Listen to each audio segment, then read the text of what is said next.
अवधूत चिंतन श्री गुरुदेव दत्त. काषाय वस्त्रं करदंडधारिणं कमंडलुं पद्मकरेण शंखं चक्रं गदा भूषितभूषणाढ्यं श्रीपादराजं शरणं प्रपद्ये. दत्तात्रेयं प्रपद्ये शरणमनुदिनं दीनबन्धुं मुकुन्दं नैर्गुण्ये सन्निविष्टं पथि परमपदं बोधयन्तं मुनीनां. भस्माभ्यङ्गं जटाभिः सुललितमुकुटं दिक्पटं दिव्यरूपं सह्याद्रौ नित्यवासं प्रमुदितममलं सद्गुरुञ्चारुशीलं. काषाय वाससमजं कमलाक्षमेकं मालाकमण्डलुधरं रमणीयलीलं. गोष्वानक्रीडनपरं निगमान्तकेलिं देवत्रयात्मकमहं सततं नतोऽस्मि. कामं कल्पद्रुमो ह्येष साधुवृन्दानुसेवितः दत्तात्रेयो महायोगी कलौ श्रीपादवल्लभः. अवधूत चिंतन श्री गुरुदेव दत्त. श्रीपाद श्री वल्लभ श्रीमन नृसिंह सरस्वती स्वामी महाराज की जय. श्रीमद वासुदेवानंद सरस्वती स्वामी महाराज की जय. श्रीमद रंगावधूत स्वामी महाराज की जय. सब संतन की जय. बाल गोपाल की जय. जय जय रघुवीर समर्थ. भगवती गंगा माता की जय. श्रीपाद श्री वल्लभ या फेसबुक पेजवरती आत्ता उपस्थित असलेल्या सगळ्या दत्तभक्तांना, गुरुभक्तांना आणि यूट्यूबच्या माध्यमातून हा व्हिडिओ उद्या पाहणाऱ्या सगळ्या दत्तभक्तांना, गुरुभक्तांना प्रेमपूर्वक नमस्कार. नमो व्रातपतये नमो गणपतये नमः प्रमथपतये नमस्ते अस्तु लंबोदराय एकदंताय श्री विघ्ननाशिने शिवसुताय श्री वरदमूर्तये नमो नमः. इंटरनेटच्या काही प्रॉब्लेममुळे 5-10 मिनटं इकडे तिकडे, परंतु भगवान मंगलमूर्तींच्या चरणारविंदी आजच्या दिवशी नतमस्तक होऊया, कारण आज वैनायकी चतुर्थी आहे. असं वर्णन करून ठेवलेलं आहे की यदा शुक्ल चतुर्थ्यांतु वारो भौमस्य वै भवेत तदा सा सुखदा ज्ञेया सुखा नामेति कीर्तिता. यदा म्हणजे जर यदा शुक्ल चतुर्थ्यांतु, जर शुक्ल पक्षातल्या चतुर्थीला वारो भौमस्य, भौमस्य म्हणजे मंगळवार जर आला, वै भवेत म्हणजे जर वारो भौमस्य वै भवेत, जर भौमवासर जर आलं, यदा जर शुक्ल पक्षातल्या चतुर्थीला जर आला मंगळवार, तदा सा सुखदा ज्ञेया, तर ती जी चतुर्थी आहे तिला सुखा चतुर्थी, सुखदा म्हणजे सुख देणारी अशी चतुर्थी ती मानली जाते. आजची जी चतुर्थी आहे ती सुखदा या स्वरूपाची आहे. आणखीन एक प्रमाण असं सापडतं एका स्मृती ग्रंथात, अंगारक दिने प्राप्ते चतुर्थी वा चतुर्दशी, म्हणजे मंगळवारी जर मंगळवारच्या दिवशी जर चतुर्थी आली किंवा चतुर्दशी तिथी आली तर भौमवारेण पुण्यासौ सोमवारे बहुर्यथा, म्हणजे आपल्याला त्या दिवशी जणू काही खूप मोठा पर्वकाळ आहे असं आपण समजावं, आणि सोमवारी जर अमावस्या आली तर तो खूप मोठा पर्वकाळ असं समजावं. एके ठिकाणी आणखीन एक प्रमाण असं आलं, अमावास्या तु सोमेन सप्तमी भानुनासह, अमावास्या तु सोमेन सप्तमी भानुनासह चतुर्थी भूमिपुत्रेण, शब्दप्रयोग फार मजेदार केला आहे, चतुर्थी भूमिपुत्रेण सोमपुत्रेण चाष्टमी. श्लोककर्ते कशी मजा करून ठेवतात, कशी गंमत करतात. ते म्हणाले की अमावास्या तु सोमेन, जे आता एका मागच्या एका सुभाषितात सांगितलं, श्लोकातनं सांगितलं की जर अमावास्या ही सोमवारी आली, अमावास्या तु सोमेन, मग म्हणाले सप्तमी भानुनासह, जर सप्तमी असेल आणि ती सप्तमी जर रविवारी आली तर ती भानुसप्तमी फार महत्त्वाची. सप्तमी भानुनासह. आणि तिसरं चतुर्थी भूमिपुत्रेण. भूमिपुत्र म्हणजे काय सांगा? मंगळ ग्रहाची निर्मिती कशातनं झालेली आहे तर धरणी गर्भसंभूतम विद्युत्कांती समप्रभम कुमारम शक्तिहस्तंच मंगलम प्रणमाम्यहम, असं नवग्रह स्तोत्रात वर्णन आहे. म्हणून श्लोक करते कशी मजा करतात बघा. चतुर्थी भूमिपुत्रेण, भूमिपुत्र जो आहे, जो मंगळ, त्या मंगळवारी, म्हणजे सरळ मंगळवार आहे असं म्हणायचं नाही, भूमिपुत्रेण म्हणजे काय, भूमिपुत्र जो मंगळ त्या दिवशी जर चतुर्थी आली तर, आणि सोमपुत्रेण चाष्टमी म्हणजे सोमपुत्र जो आहे बुध, त्या दिवशी जर अष्टमी आली तर बुधाष्टमी फार महत्त्वाची. श्रोते हो, त्यामुळे आजचा जो दिवस आहे त्या आजच्या दिवसाचं वैशिष्ट्यच जर सांगायचं झालं तर आजच्या दिवशी चतुर्थी असल्या कारणाने भगवान मंगलमूर्तींचं आपण पुनश्च एकदा स्मरण करूया. आजच्या दिवशी तीर्थ, व्रत, स्नान, दान याचं अतीव पुण्य आहे. ज्यांना हा भाग संपल्यानंतर गणपती अथर्वशीर्ष म्हणता येईल तर त्यांनी ते अवश्य म्हणा उपासना स्वरूपात. ज्यांना ते नाही म्हणता येते, ज्यांना स्तोत्र म्हणता येणं शक्य आहे त्यांनी स्तोत्रादी म्हणा. आपली 12 नावं मंगलमूर्तींची घेऊ शकतो. प्रणम्य शिरसा देवं गौरीपुत्रम विनायकम. किंवा अगदीच काही नाही जमलं तर मंगलमूर्ते विघ्नहरा दुरितनाशना कृपा करा. मंगलमूर्ते विघ्नहरा दुरितनाशना कृपा करा. मंगलमूर्ते विघ्नहरा दुरितनाशना कृपा करा. या मंत्राचे एक माळ जप केल्या तरी सुद्धा चालेल. यती महाराजांचं चरित्र मागे मी सांगितलं होतं 18 तारखेला.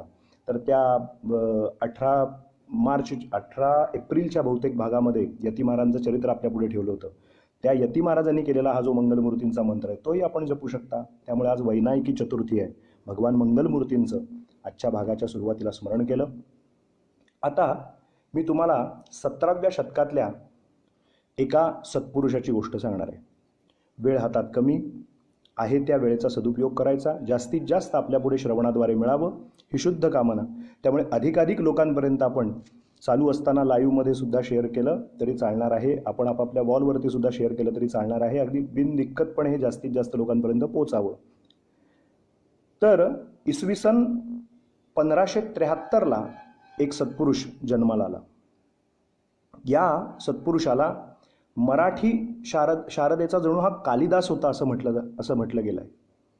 अशी यांची ख्याती होती की जणू काही यांना मराठी साहित्याचा, मराठी शारदेचा हा कालिदास, भगवती शारदेनं कृपा केली आणि मराठी साहित्याचा हा जणू काही कालिदास होता.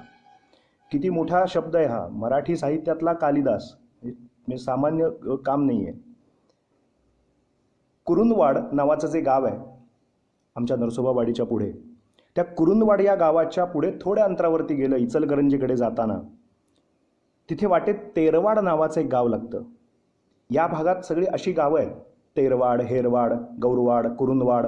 त्या वाड या याच्यामध्ये ही आजूबाजूला सगळी अशी गावं आहेत. त्याच्यामध्ये कुरुंदवाड नावाच्या गावाच्या थोडंसं पुढे आपण गेलो की आजही आपण कुरुंदवाड मार्गे, अब्दुल्लाट मार्गे जेव्हा आपण इचलकरंजीला जातो, 2 मार्ग आहेत. शिरढोण मार्गे इचलकरंजीला जाता येतं आणि अब्दुल्लाट मार्गे इचलकरंजीला जाता येतं कुरुंदवाडवरून. तेव्हा वाटेत जाताना ते हेरवाड, तेरवाड ही 2 गावं लागतात श्रोते हो. तर तिथे तेरवाडला कवी मुक्तेश्वर त्यांचं स्थान आहे. आणि हे कवी मुक्तेश्वर म्हणजे कोण तर एकनाथ महाराजांच्या मुलीचा मुलगा. एकनाथ महाराजांची जी मुलगी, त्या एकनाथ महाराजांच्या शांतीब्रह्म एकनाथ महाराजांच्या मुलीचा हा मुलगा, म्हणजे त्यांचे नातू आहेत. एकनाथ महाराजांचे हे नातू आहेत कवी मुक्तेश्वर हे. तर यांना मराठी साहित्याचे जणू काही कालिदास असं म्हटलं गेलेलं आहे. का म्हटलं गेलं पुढे मी सांगणारच आहे आपल्याला त्यांचं चरित्राख्यान सांगून. यांचे जे वडील आहेत कवी मुक्तेश्वर, यांच्या वडिलांचं नाव चिंतामणी आहे आणि आईचं नाव म्हणजे नाथांनी ठेवलेलं नाव गंगा. म्हणजे यांच्या आईचं नाव गंगा. तिला गोदा असं पण म्हणत आणि लीला असं पण म्हणत माहेरी पैठणला. तर अशी ही आईचं नाव गंगा, म्हणजे ही गंगामाई. आणि या गंगामाईच्या आणि चिंतामणीच्या पोटी जन्माला आलेलं दिव्य पुत्ररत्न म्हणजे कवी मुक्तेश्वर. यांचं गोत्र अत्री होतं कवी मुक्तेश्वरांचं. आणि त्यांचं मूळ जे नाव ठेवलं ते मूळ नाव मुदगल असं ठेवलं होतं. आपल्याला माहिती आहे मुदगल पुराण आहे भगवान मंगलमूर्तींचं. मूळ नाव मुदगल असं ठेवलं. गमतीचा भाग आपल्याला सांगतो, वयाच्या 10व्या वर्षापर्यंत हा मुलगा बोलतच नव्हता, म्हणजे मुका होता. ईश्वरी कृपा काय असते बघा. मूकम करोति वाचालम पंगुम लंघयते गिरिम यत कृपा तमहम वंदे परमानंद माधवम. मुका बोलू लागतो, पांगळा धावू लागतो, याला श्रद्धा असं म्हणतात. लक्षात ठेवा, काय मजा आहे. मूकम करोति वाचालम पंगुम लंघयते गिरिम. पांगळा मोठे मोठे दुर्ग चढून जाऊ शकतो, टेकड्या ओलांडू शकतो. यत कृपा तमहम वंदे. जेव्हा तुमची कृपा होते भगवंता, परमानंद माधवम, तेव्हा काहीही घडू शकतं. 10 वर्षापर्यंत हा मुलगा काही बोलायचाच नाही, मुकाच होता. या मुक्तेश्वरांचं जे दैवत होतं ते सोनारी भैरव हे त्यांचा कुलदेव. आणि त्यांची जी कुलदेवी होती कवी मुक्तेश्वरांची, ती म्हणजे आमची कोल्हापूरची महालक्ष्मी माता, कोल्हापूरची अंबाबाई, जगज्जननी अंबाबाई, ते यांचं कुलदैवत होतं. एक लक्षात ठेवूया की व्यास वाल्मिकींच्या प्रतिभेप्रमाणे वारसा लाभलेले हे एकमेव असे एक मराठी कवी आहेत की ज्यांनी महाभारतावरती विस्तृत असं काव्य लिहिलं आणि ते अतिशय अद्भुत आणि अपूर्व असं लिहिलं. श्रोते हो, त्यांनी जे महाभारत लिहिलं त्या महाभारतातली 5च पर्व सध्याला उपलब्ध आहेत असं म्हणतात. आणि एकनाथ महाराजांच्या प्रमाणे कवी मुक्तेश्वर हे सुद्धा महान दत्तभक्त असे होते. म्हणजे आपल्या आजोबांप्रमाणे आजोबांकडनंच तो दत्तभक्तीचा वारसा आला असं म्हटलं तर वावगं ठरणार नाही. कारण किंबहुना दत्तभक्तीची प्रेरणा ही आपल्या आजोबांकडनं मातुल घराण्याकडनं आली असं म्हटलं तर वावगं ठरणार नाही. स्वतःला मुक्तेश्वर महाराज तेरवाडचे हे दत्त पद पंकज भ्रमर असं म्हणून घ्यायचे. दत्त पद पंकज भ्रमर म्हणजे दत्त महाराजांच्या चरणकमली मी एक भ्रमर आहे, दत्त पद पंकज भ्रमर असं स्वतःला म्हणून घ्यायचे. दत्तभक्तीची प्रेरणा आजोबांकडनं मिळाली आणि काव्याचा सुद्धा आशीर्वाद आजोबांकडनंच मिळाला. म्हणजे असं म्हटलं तर वावगं ठरणार नाही. आपल्याला लक्षात आहे की वयाच्या लहान वयामध्ये अतिशय बालवयात एकनाथ महाराजांच्या डोक्यावर दत्तप्रभूंनी आशीर्वाद ठेवला. पहिली आरती एकनाथ महाराजांनी त्रिगुणात्मक त्रयमूर्ती दत्त हा जाणा अशी लिहिली आणि तिथपासून ते किती वाङ्मय एकनाथ महाराजांनी लिहिलंय त्याला तोडच नाही आहे. मग या अशा पद्धतीने कृपांकित असलेल्या घरापैकी असं लक्षात ठेवा, कुळी कन्या पुत्र होती ती सात्विक तयाचा हरिक वाटे देवा. हे असं उगाच एकदम नसतं येत, काहीतरी इदम परंपरा प्राप्तम, परंपरेनं ते येत असतं हो. तर एकनाथ महाराजांच्याकडनं त्यांच्या मुलीकडनं मग या मुक्तेश्वरांच्याकडे ती प्रेरणा झाली. आता एके दिवशी गंमत अशी घडली की कुठेही एका भागामध्ये एकनाथ महाराजांचं पैठण कुठे आलं बघा, नगर जिल्ह्यात, आणि तिथे ही मुलगी कुठे इकडे तेरवाडकडे, म्हणजे नाथांची मुलगी कुठे इकडे तेरवाडकडे आली, या घराण्यामध्ये आली. इकडे हा नातू अशा पद्धतीने लहानाचा मोठा व्हायला लागला. आधी त्यांचं बालपण पैठणलाच गेलेलं आहे असं वर्णन आहे चरित्रात, आणि नंतर इकडे कुरुंदवाडच्या पुढे तेरवाडच्या इकडे शिरोळ तालुक्यामध्ये इकडे येणं झालं, वास्तव्य झालं. एके दिवशी चमत्कार असा झाला, काव्य प्रतिभा. मला दोन्ही गोष्टी काय सांगायच्या आहेत. एकनाथ महाराजांच्यावर जशी कृपादृष्टी झाली दत्तगुरूंकडून, तसं एके दिवशी तेरवाड, हेरवाड, मग इकडे आपण थोडंसं पुढे आलो की कुरुंदवाड ओलांडून नदी पलीकडे आलं की नरसोबाची वाडी. तर एक दिवशी काय झालं तर भावार्थ रामायण लिहावं, दत्त याची प्रेरणा आजोबांकडनं संकेत मिळाला होता आणि भावार्थ रामायणावरती काहीतरी लिहावं म्हणून प्रेरणा झाली. ती कुठे झाली तर त्याची मी आपल्याला गंमत सांगतो. तेरवाड हेरवाडकडनं कुरुंदवाडला येऊन कुरुंदवाडमधनं मग पुढे प्रवास करत करत करत नरसोबाच्या वाडीला हे पोचले कवी मुक्तेश्वर. आणि महाराजांच्या इथे सेवा वगैरे केली. नरसोबाची वाडी तेव्हाचा काळ, म्हणजे मी आत्ता आपण 2020मध्ये इतका आनंद घेतो वाडीचा, तर ही गोष्ट मी सांगतोय 1573, 16व्या शतकाचा शेवट आणि 17व्या शतकामध्ये सुरुवात. त्या काळात म्हणजे आजपासून 400 वर्षापूर्वीची नरसोबावाडी कशी असेल, कल्पनाच, आनंद नुसता केला तरी सुद्धा आनंदाला पूर येतोय. ते त्यावेळेला शांत रमणीय अशा ठिकाणी आलेले आहेत आणि नरसोबावाडीत दत्तप्रभूंची सेवा करू लागले कवी मुक्तेश्वर. आणि ती सेवा करत असताना त्यांचे स्वतःचे शब्द असे आहेत की एका जनार्दना शरण, उत्तरकांड रामायण, संत कृपेने झाले पूर्ण, सकळ लोक तारक. पुढे ते म्हणतात पवित्र सरिता कृष्णा वेणी. शब्द आहे का, पवित्र सरिता कृष्णा वेणी, पंचगंगा समस्थानी, नृसिंह सरस्वतींचे चरणी ग्रंथप्रसाद लाधला.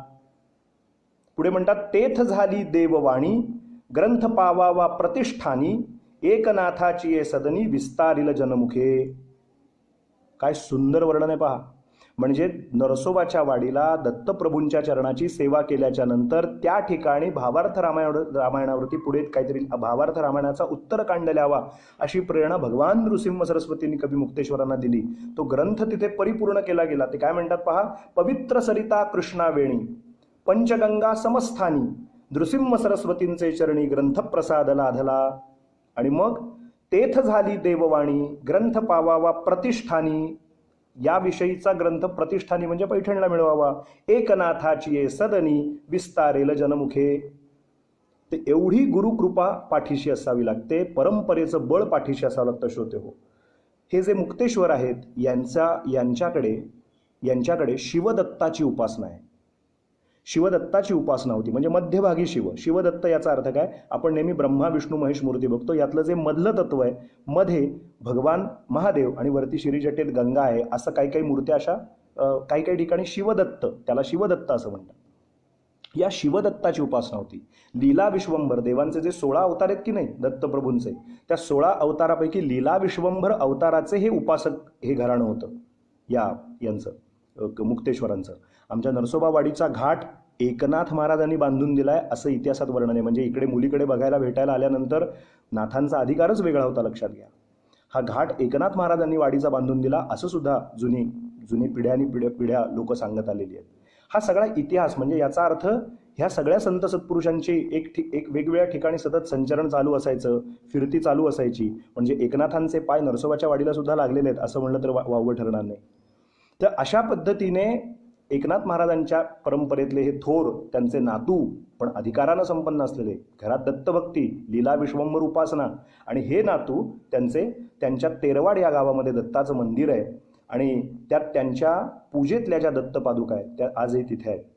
दत्तात्रय त्यांचे उपास्य आणि सद्गुरूसुद्धा त्यांचे दत्तात्रेयच आहेत. त्यामुळे त्यांच्या प्रत्येक साहित्यामध्ये दत्तभक्ती ओतप्रोत भरलेली आहे मुक्तेश्वरांच्या. बघा त्यांच्या एके ठिकाणी ते काय वर्णन करतात, लीला मुक्तेश्वराचं वर्णन करताना, विश्वेश लीला विश्वंभरू दत्तात्रेय जगद्गुरु तत्प्रसादे मुक्तेश्वरू निरोपिते परिसावे, चिन्मय मूर्ती लीला विश्वंभरू दत्तात्रेय जगद्गुरु त्याचे निनामे मुक्तेश्वरू कथा बोले भारती, लीला विश्वंभर स्वामिया दत्तात्रेय जगदात्मया मनोभावे बंधुनी पाया मुक्तेश्वर अनुवादे. लीला विश्वंभर ईश्वरू, सतत लीला विश्वंभराचा बोल, लीला विश्वंभर ईश्वरू दत्तात्रेय जगद्गुरु जयाचे निनामे भवसागरू आगा तरले असंख्य. पुढे असं वर्णन करतात, नमोजी विश्वंभरू तो देव दत्तात्रेय जगद्गुरु जनार्दना अभय करू कटाक्षेसी बाणला. मुक्तेश्वराचा श्रीगुरु दत्तात्रेय परब्रह्म अवतारू. मुक्तेश्वराचा श्रीगुरु दत्तात्रेय परब्रह्म अवतारू. माझ्यासाठी दत्तात्रेय हे दैवत सुद्धा आहेत आणि भगवान दत्तात्रेय हे माझे सद्गुरू सुद्धा आहेत. किती सुंदर वर्णन करतात. जे लीला विश्वंभराचे ते उपासक होते आणि म्हणून ते स्वतःला अवधूत असं सुद्धा त्या अवस्थेमध्ये जगायचे, फकीरी अवस्थेत जगायचे.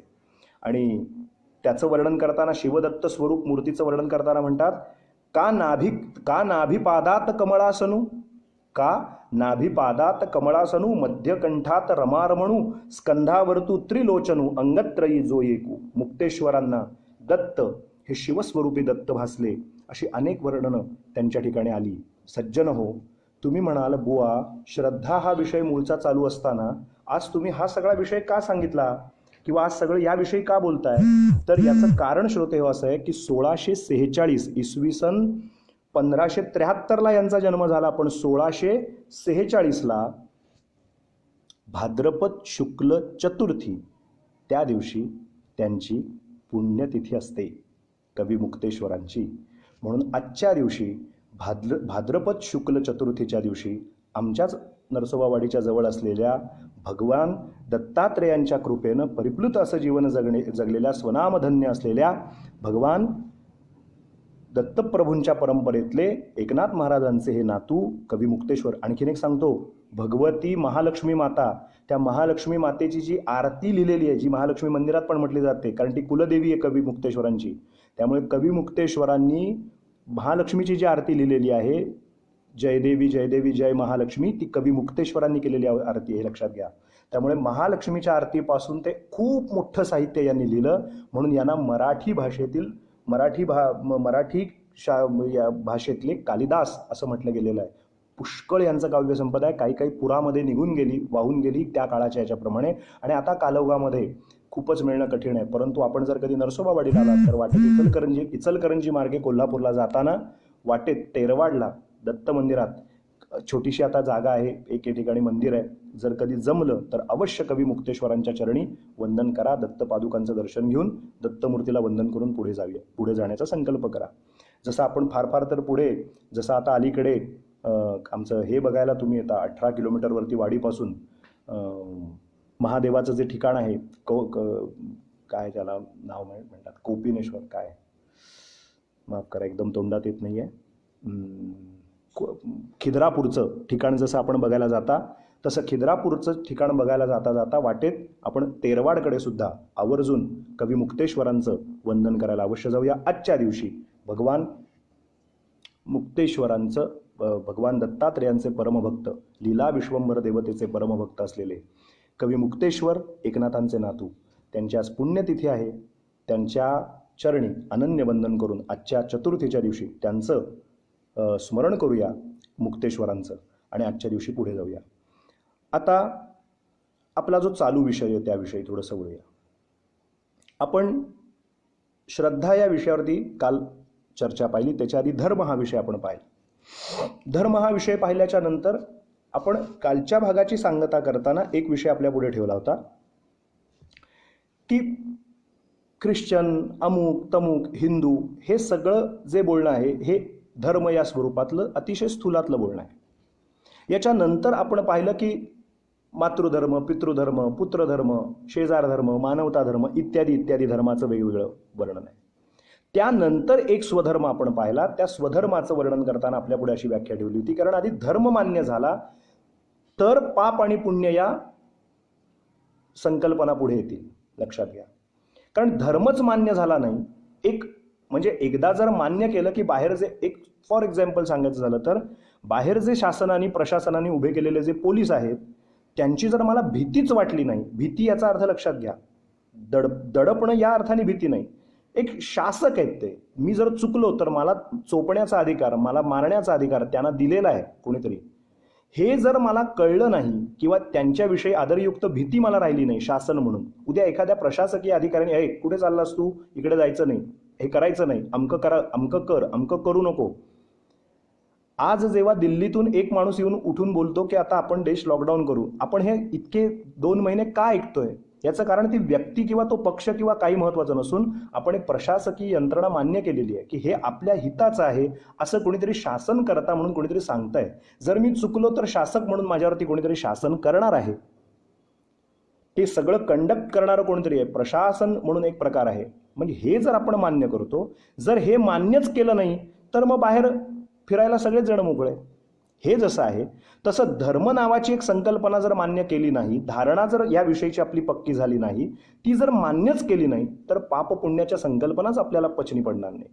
म्हणून हे केलं म्हणजे पाप आणि ते केलं म्हणजे पुण्य, याच्या संकल्पना धर्माचा पाया पक्का झाला तर होईल श्रोतेहो.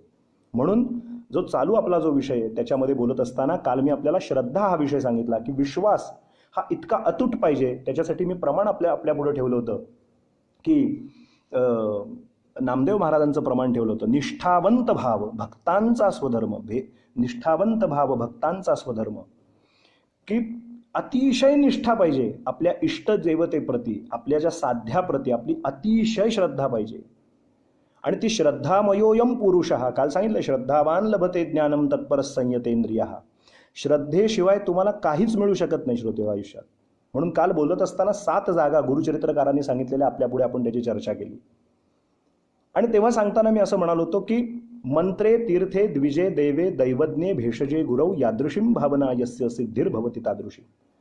तुम्ही या 7 ठिकाणी जशी श्रद्धा ठेवाल तसंच फळ मिळेल. ज्या पद्धतीनं तुमचा भाव असेल, तुमची श्रद्धा असेल, त्या पद्धतीचंच फळ तुम्हाला मिळेल. कालचा भाग झाल्यानंतर एकाने मला एक ग्वाल्हेरमधनं एक प्रश्न विचारला आहे, मला आत्ता नाव आठवत नाही त्यांचं, संतोष की काय असं नाव आहे त्यांचं. त्यांचा एक प्रश्न आला आहे की मी त्यांनी त्यांच्या गुरूंचं नाव पण घेतलं की अमुक अमुक गुरूंचं नाव घेतलं आहे की त्यांचा अनुग्रह मला झाला, पण त्याच्या आधी मी अमुक अमुक एक मंत्र म्हणत होतो. तर आता तो एक मंत्र माझ्याकडे होता ज्याच्यावरती मी अतिशय मनापासून जप करीत होतो, त्याचा 1 कोटी जप करायचा मी संकल्प केला होता आणि मला अमुक अमुक तारखेला अमुक अमुक सद्गुरूंचा अनुग्रह पण झाला. या मंत्राची सुरुवात केल्यानंतर काही काळ गेल्यानंतर आता तो गुरुमंत्र पण आहे. आणि कालचा तुमचा विषय ऐकला की मंत्रे तीर्थे द्विजे देवे, तर आता मी तो मंत्र चालू ठेवू का हा मंत्र चालू ठेवू, असा एक प्रश्न कोणीतरी कालच्या इनबॉक्समध्ये कालचा भाग झाल्यानंतर विचारला आहे. संतोष का कोणी ग्वाल्हेरचे ते आहेत. तर मागे खूप भागांपूर्वी म्हणजे 15-20 भागांच्या पूर्वी असा एक प्रमाण आपण ठेवलेलं होतं एका लाईव्हमध्ये चिंतन पाहताना की सत्कर्म परिपाकांते भवेत सद्गुरु दर्शन. पुष्कळ जणांनी ईमेल करून पण प्रश्न एक म्हणजे आपल्या ब्रॉडकास्ट लिस्टमध्ये पण एक प्रश्न विचारलेला आहे की सद्गुरू कसे लाभतात. ती काय बाजारात मिळणारी वस्तू नाही आहे. परीक्षा करायची आहे त्यांची. ते काय असे अमुक ठिकाणी मिळतात असे काही त्यांचं ठिकाण नाही आहे. अमुक बाजारात मिळतात अशी काही गोष्ट नाही आहे. अमुक किमतीला मिळतात असं पण काही नाही आहे.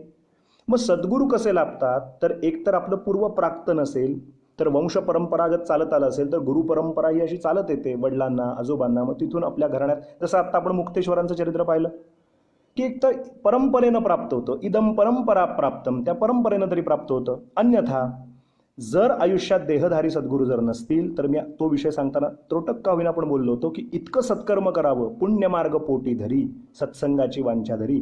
सतत पुण्यमार्ग ज्या ज्या योगे कायिक वाचिक मानसिक दृष्टीने सत्कर्म करता येतील ती करत राहायचं. मागे जर कुठलं सत्कर्म झालं असेल ते जेव्हा फलोन्मुख होईल, सत्कर्म परिपाकांते भवेत सद्गुरू दर्शनम, हे सूत्र आपल्या पुढे ठेवलं होतं. म्हणजे सत्कर्माचा जेव्हा परिपाक होतो तेव्हा सद्गुरुनाथ स्वतः चालून येतात. एक विशिष्ट व्यक्ती सद्गुरू हे तत्व आहे देहातनं व्यक्त होणारं, ते त्या रूपानं येतात आणि मग आपल्याला कळतं, आपल्याला त्यांच्याविषयी आकर्षण भाव निर्माण होतो. त्यांना माहितीच असतं की हा माझा जीव आहे आणि आपल्याला असं वाटायला लागतं की ह्यांच्याशिवाय मला तरणोपाय नाही आहे, हेच माझे आहेत. जसं असं काही म्हणतात ना, लग्नाच्या गाठीवरती पडलेल्या असतात, तसं सद्गुरूंशी संलग्न होणं म्हणजेच अनुग्रह मिळणं. महाराज म्हणायचे की तो एक प्रकारचे ते ठरलेलं असतं. काणे महाराज म्हणायचे कुठल्या चुलीत कुठलं लाकूड जळणार हे ठरलेलं असतं, असा शब्दप्रयोग महाराज म्हणायचे. आता काणे महाराजांच्याकडे अनुग्रहित अनेक शिष्य झाले, पण महाराजांनी आपल्या नातवाला मात्र पावसच्या स्वरूपानंदांकडे अनुग्रहाला पाठवलं. का? कारण ते म्हणाले कुठल्या चुलीत कुठलं लाकूड जळणार हे ठरलेलं आहे, तू माझ्याकडचा अनुग्रहित नाहीयेस, तुला स्वामी पावसचे स्वामी स्वरूपानंद अनुग्रह देणार आहे. काही स्वामींच्याकडे येणाऱ्या माणसांना स्वामी बेळगावला काणे महाराज आहेत त्यांच्याकडनं तुला रामनाम मिळेल म्हणून सांगायचे. याचा अर्थ काय श्रोते हो, की कुठला गुरु कुठले सद्गुरू आपल्याला आयुष्यात लाभणार हे बरोबर ठरलेलं असतं. आणि आपण आपले सद्गुरू आपल्याला लाभण्यापूर्वी जे जे करू, पुण्यमार्ग जे जे धरू, मग कोणाला दान असेल, कोणाशी चांगलं बोलणं असेल, कोणाच्या उपयोगी पडणं असेल, सत्संग असेल, उपासना असेल, गुरुचरित्र वाचन असेल, सद्ग्रंथांचं वाचन असेल, जे जे म्हणून आपण करता येईल. मी नाना महाराजांचं उदाहरण सांगितलं होतं.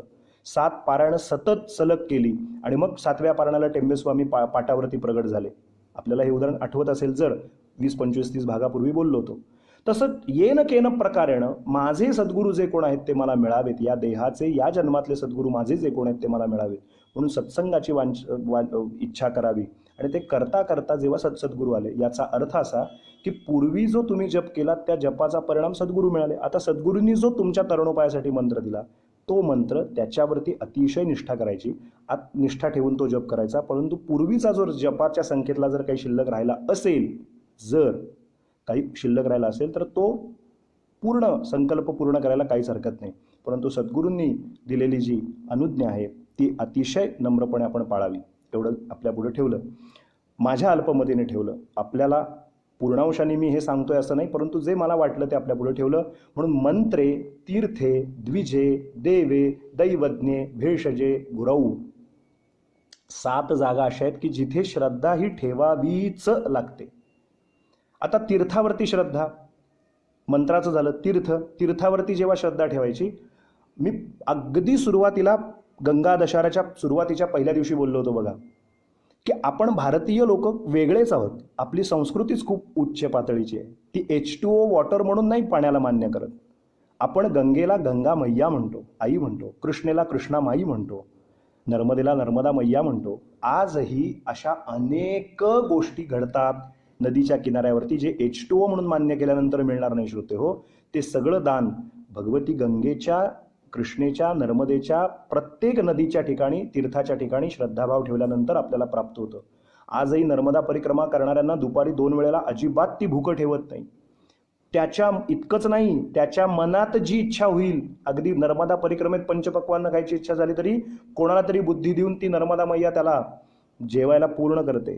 ते संपूर्ण पंचपक्वान्नाचं ताट पुढे आणते. असे हजारो लोकांचे अनुभव पूर्वी होते, कालपर्यंत होते, आज आहेत, उद्या पण राहतील. एक उदाहरण या निमित्ताने एकदम ओघानं आलं म्हणून सांगतो आणि आपल्या पुढच्या एका विषयाकडे, श्रद्धा यातल्या पुढच्या एका विषयाकडे वळायचं आहे. वाडीला टेंबेस्वामी महाराज जेव्हा मुक्कामाला होते त्यावेळेला श्रोते हो, एकदा अशी मजा घडली की महाराजांच्या मुक्कामात एक यज्ञ करायचा विषय ठरला. यादृशीम भावना यस्य म्हणतात ना, तर यादृशीम भावना यस्य सिद्धिर्भवती तादृशीम म्हणजे काय, तुम्ही ज्या भावनेनं बघता, आपला विषय श्रद्धेचा हा चाललाय की गुरु वाक्येषु विश्वासः इति श्रद्धा, शास्त्र वाक्येषु विश्वासः इति श्रद्धा, शास्त्र काय सांगतं त्या वाक्यावरती नितांत आदर, नितांत श्रद्धा असणं, नितांत विश्वास असणं, याला श्रद्धा असं म्हणा. गुरु महाराजांच्या सद्गुरूंच्या मुखातनं गेलेलं वाक्य किती पराकोटीनं तुम्ही पाळता, याला निष्ठा, याला श्रद्धा असं म्हणतात. हा विषय आपला चाललाय एकंदरीत कालचा आणि आजच्या भागातला बोलण्याचा. तर काय गमती जमतीच्या गोष्टी, ह्या काही फार फार लांब लांबच्या नाहीत, 100 वर्षापूर्वीच्या गोष्ट सांगतोय. वाडीला महाराजांचा मुक्काम होता, मोठा यज्ञ होता, प्रत्येकानं काही ना काहीतरी कॉन्ट्रीब्युशन करायचं ठरवलं. मी बाबा अमकं देईन, मी तमकं देईन, तीळ मी देईन. एकाने सांगितलं की यज्ञासाठी लागणारा जो काही सरपण आहे ते मी देईन. कोणी सांगितलं की ब्राह्मण भोजन, आणि त्यावेळेचं ब्राह्मण भोजन म्हणजे काय, आत्तासारखं तू किती खाणार, तू किती खाणार अशा कॅटेगरीत विचारणारे नव्हते ते. एकदा पानावर बसला की पहिला भात एक वेळणी, पूर्ण भात वरण भाताची एकट्याची एक वेरणी, म्हणजे ते आता सांगायला आणखीन आहे त्यातला वेळ जाईल. एकटा माणूस बसला की श्रीखंड 1-1, 1.5 किलो खाणारा त्यावेळेचा. आता घेऊ की नको ते अगदी असं शोबाजी करत एवढीशी वाटी, त्यात तो चमचाच 5 वेळा हलवायचा आणि मग खायचं श्रीखंड. याला काय अर्थ नाही. असं पानात भरपूर श्रीखंड, त्यात खळं करायचं, त्यात साजूक तूप ओतायचं आणि अशी खाणारा एक काळ होता, जुना काळ. असं ब्राह्मण भोजन. मग कोणीतरी सांगितलं ब्राह्मण भोजनाचा खर्च, कॉन्ट्रीब्युशन जे काय असेल ते मी करीन. अशा पद्धतीने सगळ्यांनी केलं. एकानी कागलकडच्या वाडीच्या पुढे गेलं की कागल म्हणून कर्नाटकची बाउंड्री लागते, तिथल्या काही सद्भक्तांनी सांगितलं आम्ही तूप देऊ, आम्ही 2-3 बैलगाडीभर तूप पाठवून देतो, बैलगाडीतनं ट्रान्सपोर्ट करून आम्ही तूप पाठवून देतो नरसोबाच्या वाडीला. गंमत अशी झाली श्रोते हो, की ते तूप नरसोबाच्या वाडीला वेळेत पोचलं नाही. सगळेजण पुजारी मंडळी आणि वाडीतल्या सगळ्या मंडळींना टेंबेस्वामीच आधार होते. महाराजांच्या पाशी गेले, म्हणजे महाराजांनी विचारलं ब्राह्मण का नाही जेवायला बसले, अजून पानं का, म्हणजे पंक्ती का नाही सुरू झाल्या. त्यामुळे महाराज, पंक्तीत वाढायचं जे तूप आहे ना ते नाही अजून नीट पोचलं, म्हणजे जे वाढपाचं तूप आहे ते अजून नाही आलं, आणि काहीतरी ट्रान्सपोर्टचा किंवा दळणवळणाचा काहीतरी प्रॉब्लेम झाला असेल, काय झालं काही कळलं नाही, पण अजून पोचलेलं नाही, ते पोचलेलं नाही. टेंबेस्वामीने क्षणभर स्मरण केलं दत्तप्रभूंचं आणि 2 कळशा घेतल्या आणि त्या हातात दिल्या त्यावेळच्या ब्राह्मणांच्या, वाडीतल्या पुजारी मंडळीच्या. सांगितलं खाली जा, नीट ऐका, खाली जा, आणि एक छाटी आपली दिली आणि सांगितलं की कृष्णावेणी मातेला प्रार्थना करा, हे भगवती गंगे, हे भगवती कृष्णावेणी माते, आमच्याकडे ज्यांनी तूप द्यायचं कबूल केलंय ते अजून आलेलं नाही, आणि तू आमची आई आहेस, आणि तूप जर पानावर वाढलं नाही तर अन्नशुद्धी होणार नाही, अन्नशुद्धी नाही झाली तर हे ब्राह्मण जेवणार नाहीत, म्हणजे ती पंगत पुढे सरकणार नाही. तर हे भगवती कृष्णावेणी माते, आम्हाला थोडंसं तूप उसनं दे, उसनवारीनं दे. काय सुंदर भाव आहे श्रोते हो, ऐका, किती मजा आहे या गोष्टी ऐकताना सुद्धा, किती छान वाटतं. टेंबेस्वामींनी सांगितलं की ते अशी प्रार्थना करा, तिथे त्या 4 कळशा पाणी ते काढा, भरा, आणि ते पाणी असं न म्हणता ते तूप आहे असं समजून ते वरती घेऊन या. ते त्यावेळचे ब्रह्मवृंद गेले, त्यांनी तशी प्रार्थना केली, त्या 4 कळशा पाणी खालनं वरती आणलं, आणि त्या 4ही कळशांमध्ये साजूक तूप होतं. महाराजांनी छाटी घातली आणि प्रार्थना केली. 4ही कळशांमध्ये भगवती कृष्णेच्या वतीने, कृपेनी 4ही कळशा भरून तूप होतं श्रोते. थोड्या वेळानंतर ती पंगत झाली आणि दुपारच्या दरम्यान ती बैलगाडी म्हणा काय जे आहे ज्यांनी कबूल केलं होतं ते आलं. लगेच महाराज म्हणाले, हे आता तूप आलंय ना, तिचं उसणं घेतलं होतं आपल्याकडे आता आहे, आजचं वापरून झालेलं शिल्लक आहे, हे जे तिच्याकडनं उसणं घेतलं ते तिचं तिला परत द्या, ओतून टाका पुन्हा. उसनवारीवर घेतलंय. म्हणजे आपल्याकडची जी तीर्थ आहेत ना, ह्या गोष्टी 100 वर्षापूर्वीच्या श्रोते हो. अशा तर गोष्टी अनेक नर्मदा किनारी सुद्धा यात्रा करणाऱ्या लोकांना अनुभवायला येतात. म्हणून यादृशीम भावना यस्य सिद्धिर्भवती तादृशीम. गुरु, शेवटचा भाग, मंत्रे तीर्थे द्विजे, काल द्विजावरती बोललोयच. दैवज्ञ, मंत्रे तीर्थे द्विजे देवे, देवावरती श्रद्धा कशी असावी, श्रद्धा अंधश्रद्धाच्यावर आपलं काल बोलणं झालंय. द्विजे देवे, दैवज्ञ, ज्योतिषावरती आपल्या ज्योतिषाने आपल्याला जी साधना सांगितली ती माझ्या हिताची असणार आहे, माझं ते केल्यानंतर माझं मार्गी लागणार आहे, त्याला माझी ग्रहस्थिती कळलेली आहे, आणि त्या ग्रहस्थितीच्या अनुषंगाने त्यांनी मला काहीतरी तोडगा किंवा उपाय सुचवलेला आहे.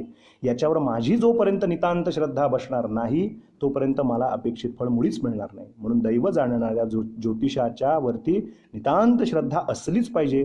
तुमची जशी श्रद्धा असेल तसं तुम्हाला फळ मिळेल. एका प्रश्नाचे 500 रुपये या कॅटेगरीमध्ये जर चर्चासत्र होणार असेल, ॲज अ क्लायंट म्हणून तो जाणार असेल, आणि तो येणारा क्लायंट म्हणून जर ज्योतिषी बघणार असेल तर अजिबात फळ मिळणार नाही. ते फक्त कोरडेपणाने राहील. तेच ज्योतिष, माझे मित्र वैद्य सर्वेश कुलकर्णी, त्यांनी त्यांच्या एका परवाच्या फेसबुक लाईव्हवरती तेच सांगितलेलं आहे. तुमच्या ज्योतिषावरती, तुमच्या ज्योतिषानंतर येतो वैद्य, भेषज. तुमच्या वैद्याच्या प्रती, मी काल बोलताना सांगितलं होतं की माझ्या ओळखीच्या वैद्याची पायरी चढतोय मी, त्याच्याकडे निघालोय मी, असं म्हणलं की 50% रोग आपला बरा होतो. त्याच्या पायऱ्या चढून त्याच्या केबिनमध्ये पोचलं, 20% तिथेच मार्गी लागतो. त्याने फक्त एवढं विचारलं, तुम्हाला काय झालंय, तुम्हाला काही झालेलं नाही, तुम्हाला सगळं होईल बरोबर, असं त्याच्या तोंडून आलं रे आलं की 80% काम झालेलं असतं. मग तो लिहून देतो काही गोळ्या औषधं, स्वतःकडची काहीतरी देतो, आणि ती फक्त प्रॅक्टिकली घेतल्यानंतर 10-20% जो उरलेला रोग असतो तो बरा होतो. 70-80% भाग तर ह्या प्रोसेसमध्येच पूर्ण झालेला असतो. मी माझ्या विश्वास असलेल्या वैद्याकडे मी पोचलोय, डॉक्टरांकडे मी पोचलोय. श्रोते हो, मंत्रे तीर्थे द्विजे देवे दैवज्ञे भेषजे, आणि मग गुरूंच्या चरणावरती आपला जसा विश्वास, जशी श्रद्धा, तसं फळ. मी काल बोलताना म्हणालो होतो की गुरुचरित्रातली गोष्ट आपल्याला सांगेन. वेळेचा अभाव आहे, 6:46 झालेले आहेत, 10 मिनिटं चालू असलेल्या भागात आपण आज काय काय पाहिलंय. मंगलमूर्तींचं स्मरण केलंय, वैनायकी चतुर्थीचं महत्त्व आपल्याला सांगितलं जाता जाता, कवी मुक्तेश्वरांचं चरित्र सांगितलं, आता श्रद्धेविषयीचं बोलून झालं, आता त्याचाच शेवटचा भाग केल्याच्या नंतर पाप पुण्य या संकल्पनेकडे आपल्याला यायचं आहे. त्यामुळे गुरुचरित्रातल्या काही गोष्टी मी आपल्याला सांगेन असं सांगितलं होतं. गुरुवाक्येषु विश्वासः इति श्रद्धा. त्याच्यानंतर आपण एक भाग असा पाहिला होता की शास्त्रवाक्येषु विश्वासः इति श्रद्धा. शास्त्रानं हे सांगितलंय ना की हे करायचं नाही, मग नाही करायचं. शास्त्राने हे सांगितलंय ना करायचं की करायचं. तस्मात शास्त्रम प्रमाणन्ते कार्याकार्य व्यवस्थितो. ती कार्याकार्य व्यवस्था लावून देण्यासाठी शास्त्र आहे. ते आपल्याला उगाच काही सांगत नाही. शास्त्राचा कुठेही आपल्यावर बळजबरी नाहीये, तू असंच कर असंच कर. ते म्हणतं असं करावं, तो म्हणणं मी करणार नाही. मर एकाने सांगितलं की बाबा हे भरपूर मिरच्या आहेत, ह्या मिरच्या तू खाऊ नकोस. आम्ही खाणार, खा, पश्चाताप तुला होणार, आम्हाला नाही, खाऊ नये असं आम्ही सांगतो, आम्ही खाणारच, खा. शास्त्र या पद्धतीचं वर्तन करतं. ते सांगतं की सतत आपल्याला जागं ठेवतं. गुरूंच्यावर विश्वास कसा असावा. सगळं गुरुचरित्र श्रोते हो, हे सगळंच्या सगळं गुरुचरित्र हे केवळ आणि केवळ गुरूंच्या चरणावर विश्वास ठेवल्याने काय घडतं त्याच्यावरती आपल्याला मार्गदर्शन करणार आहे. लक्षात घ्या. आमचे भगवान परमकृपाळू नृसिंह सरस्वती स्वामी महाराज नरसोबाच्या वाडीला औदुंबरचा चातुर्मास करून आले. त्याचं वर्णन सगळं केलं गेलं गुरुचरित्र ग्रंथामध्ये. त्याच्यानंतर त्या 64 योगिनी महाराजांना कसं येऊन ओवाळायच्या, त्यांना महाराजांनी काय वरदान दिलं, योगिनी वरप्रदान म्हणून एक अध्याय आला गुरुचरित्रात. मग सिद्ध आणि नामधारकांच्यात संवाद होतो की ते असं झालं तसं झालं, आणि झालं ते महाराज तिकडे गेले पुढे गाणगापूरला. आपण आरती म्हणताना पण असं म्हणतो, कृष्णा पंच गंगा संगम निजस्थान, चरित्र दावुनी केले गाणगापुरी गमन. तेथे भक्त श्रेष्ठ त्रिविक्रम यती जाण, विश्वरूपेत या दिधले दर्शन. जय देव जय श्री गुरुदत्ता, नरसिंह सरस्वत्या जय विश्वंभरिता. जय देव असं आपण म्हणतो. कृष्णा पंचगंगा संगम निजस्थान, चरित्र दावुनी केले गाणगापुरी गमन. स्वच्छ खुलासा आहे. मग इथून महाराज गाणगापूरला गेले, पण या वाडीला ज्या मनोहर पादुका ठेवल्या यांचा अनुभव महाराज 12 वर्ष असताना इतरांना आला. घेवड्याचा वेल महाराजांनी त्या ठिकाणी ती जी लीला केली की तो घेवड्याचा वेल उपटला, परंतु तिथे हेमकुंभ दिला. झालर खाई रिज्झो एम, दिधो सुवर्ण घट सप्रेम. मंडळी, तो झालर खाई रिज्झो एम म्हणजे तो घेवड्याचा वेल उपटला आणि मुळं काढायला सांगितल्यानंतर घट तिथे दिला. ही देहात असलेली महाराजांनी केलेली किमया सांगितली. शिरोळच्या ब्राह्मणाच्या घरामध्ये भिक्षापात्र, दत्त भिक्षापात्र म्हणून वाटेत लागतं बघा शिरोळला, भोजन पात्र काहीच नव्हतं त्यांच्या घरात. तिथे त्याचा गुरुचरित्रात खुलासा नाहीये, पण इथल्या वाडीच्या महाराजांच्या मुक्कामामध्ये महाराजांनी अनेक लीला केल्या. म्हणजे त्याच्यावरती लिहायला गेले तर आणखीन वेगवेगळे संदर्भ सापडतील. मग त्या गंगानुजा ब्राह्मणाला त्रिस्थळी यात्रा वगैरे त्याचा गुरुचरित्रात खुलासा आलेला आहे. तर या महाराजांच्या मुक्कामाला असतानाच्या लीला आलेल्या आहेत. मग तो नामधारक विचारतोय की महाराजांनी इथे मनोहर पादुका ठेवून महाराज गाणगापुरात गेले. मग त्या पादुकांची त्या पादुका म्हणजे केवळ त्या अश्मपादुका नसून, त्या दगडाच्या पादुका नसून, ते प्रत्यक्ष भगवान नृसिंह सरस्वतीच आहेत. अशी अनुभूती कोणाला आली का, अशी अनुभूती कोणी घेतली का, अशा अनुभूतीने कृपांकित असं जीवन कोणाचं झालं का, मला गुरु महाराज सांगता का, असा प्रश्न ज्या वेळेला त्या नामधारकानं विचारलाय त्यावेळेला सिद्धांच्या तर वाणीला अक्षरशः उधाण आलेलं आहे. आणि मग सिद्ध सांगतात, बाळ तू, तिथे गुरुचरित्रात असं वर्णन आहे, बाळ तू मला हा प्रश्न विचारून मला भगवान नृसिंह सरस्वतींच्या लीलांमध्ये रंगवतोयस. मग त्या प्रसंगाला एक त्यांनी शिरोळ गावातलीच, शिरोळची एक गोष्ट सांगितलेली गुरुचरित्रकारांनी. गोष्ट आपल्याला माहिती आहे, मला ती रंगवून सांगायची नाही. मला आपला मुद्दा श्रोते हो हा चाललाय की श्रद्धा गुरूंच्या चरणावर कशी दृढ असावी. श्रद्धा हा विषय चाललाय. यादृशीम भावना यस्य सिद्धिर्भवती तादृशीम. ते जे कुटुंब राहत होतं, ब्राह्मणाचं कुटुंब राहत होतं, त्यातली ती जी पत्नी आहे त्याला काही केल्या दिवस राहत नाही आहेत. आणि दिवस जर राहिले तर 2-4 महिन्यामध्ये दिवस राहत आहेत तिला. आणि दिवस राहिल्याच्या नंतर 2-3 महिन्याच्या आत ती सगर्भ असताना तिचं पोटातलं बाळ मरत आहे. असं 1-2 वेळा झालेलं आहे. सगळे प्रकार झाले, सगळं झालं की आता वैद्यक चिकित्सा झाली, सगळं झालं, काही केल्या कळत नाही. काही गोष्टी अशा असतात श्रोते हो, जो श्रद्धा हा विषय चाललाय तर तो असाच आहे की तो विज्ञानाच्याही पलीकडचा असतो. आपण सगळ्या गोष्टी विज्ञानाच्या तागडीत नाही तोलून बघता येत आपल्याला. काही गोष्टी ह्या अनाकलनीयच आहेत, किंबहुना बहुतेक गोष्टी ह्या अनाकलनीयच आहेत. आपल्याला वाटतं आपण काहीतरी शहाणपणा करतोय आणि मला जितकं कळलं तेवढंच कळलं. म्हणून काल एक वाक्य आपल्याला सांगितलं होतं युअर कोडच्या ॲप्लिकेशनचं, काही जणांना ते आवडलंय. पुन्हा सांगतो, मला जितकं कळतं यापेक्षा माझ्या सद्गुरूंना जास्ती कळतं. हे ज्या दिवशी शिष्याला कळतं त्या दिवशी खरं कळतं, असं वाक्य काल सांगितलं होतं. त्यामुळे काल लिखते राम मंदिराचं उदाहरण पण सांगितलं होतं. 100 वर्षानंतर काय होणार हे गोंदवलेकर महाराजांनी आधी सांगून ठेवलं होतं, म्हणून ते मंदिर मधनं स्थापना करायला सांगितली. त्यांना पुढचं कळतं हो. 100-150 वर्षानंतर या जीवाची गती काय असेल, 200 वर्षानंतर हा जीव समोर आलेला, नमस्कार करायला आलेला, हा कुठे जाईल, याची काय जीवदशा असेल, हे असं पाहिल्यानंतर पाढा जसा एखादा वाचतो ना, बेकेबे बेदुणचार बेत्रिसार, तसं त्यांना पुढचे 100 शेकडो जन्माचा हिसाब किताब, केवळ संतांची ती भेदक नजर आपल्याकडे एकदा गेली की त्यांना कळतं की हा पुढची याची काय एकंदरीत गती आहे, या जीवाची काय गती आहे. म्हणून ते सांगतात तसं डोळे झाकून ऐकावं. म्हणून दृष्टी डोळस किंवा अंध असू शकते, श्रद्धा कधीही डोळस वगैरे अशी नसते. श्रद्धा ही अंधच असते. अंधश्रद्धा म्हणजे अंधश्रद्धा नाही म्हणायचं, श्रद्धा ही नेहमी अंध, ब्लाइंड फेथ, पूर्ण विश्वास, डोळे झाकून विश्वास ठेवायचा असतो. मी एकदा मान्य केलं की हे कोणीतरी सिद्ध आहे, संपला विषय. मला जितकं कळतं त्यापेक्षा यांना जास्ती कळतं, हे मला आता कळलेलं आहे, मग ते सांगतील तसं करायचं, विषय संपला. याला श्रद्धा म्हणतात. सगळे उपाय झाले, अनाकलनीय विषय होता. 2-3 वेळेला दिवस राहत आहेत आणि प्रत्येक वेळेला काही ना काहीतरी कारणानं पुढे अपेक्षित फळ मिळत नाही आहे. मग काय झालं, एका ज्योतिषी बुवांना बोलवलं. ज्योतिषांनी पाहिलं, त्यांनी ती पत्रिका पाहिली आणि ते म्हणाले गडबड आहे. म्हणाले काय गडबड आहे? म्हणाले मागच्या गत जन्मामध्ये, म्हणजे मागच्या काही जन्मामध्ये तुम्ही एका ब्राह्मणाचं कर्ज घेतलं होतं. त्याची संख्या सांगितली आहे गुरुचरित्रामध्ये. आणि शौनक गोत्राच्या एका ब्राह्मणाचं तुम्ही कर्ज घेतलेलं आहे आणि तुम्ही ते दिलं नाही. आणि ते न देता ते मला माझे पैसे मिळाले नाहीत, रुपये माझा तो काय आहे तो मिळाला नाही. म्हणून तेवढ्या एका वासनेला अर्धवट ठेवून एक ब्राह्मण गेला, मेला.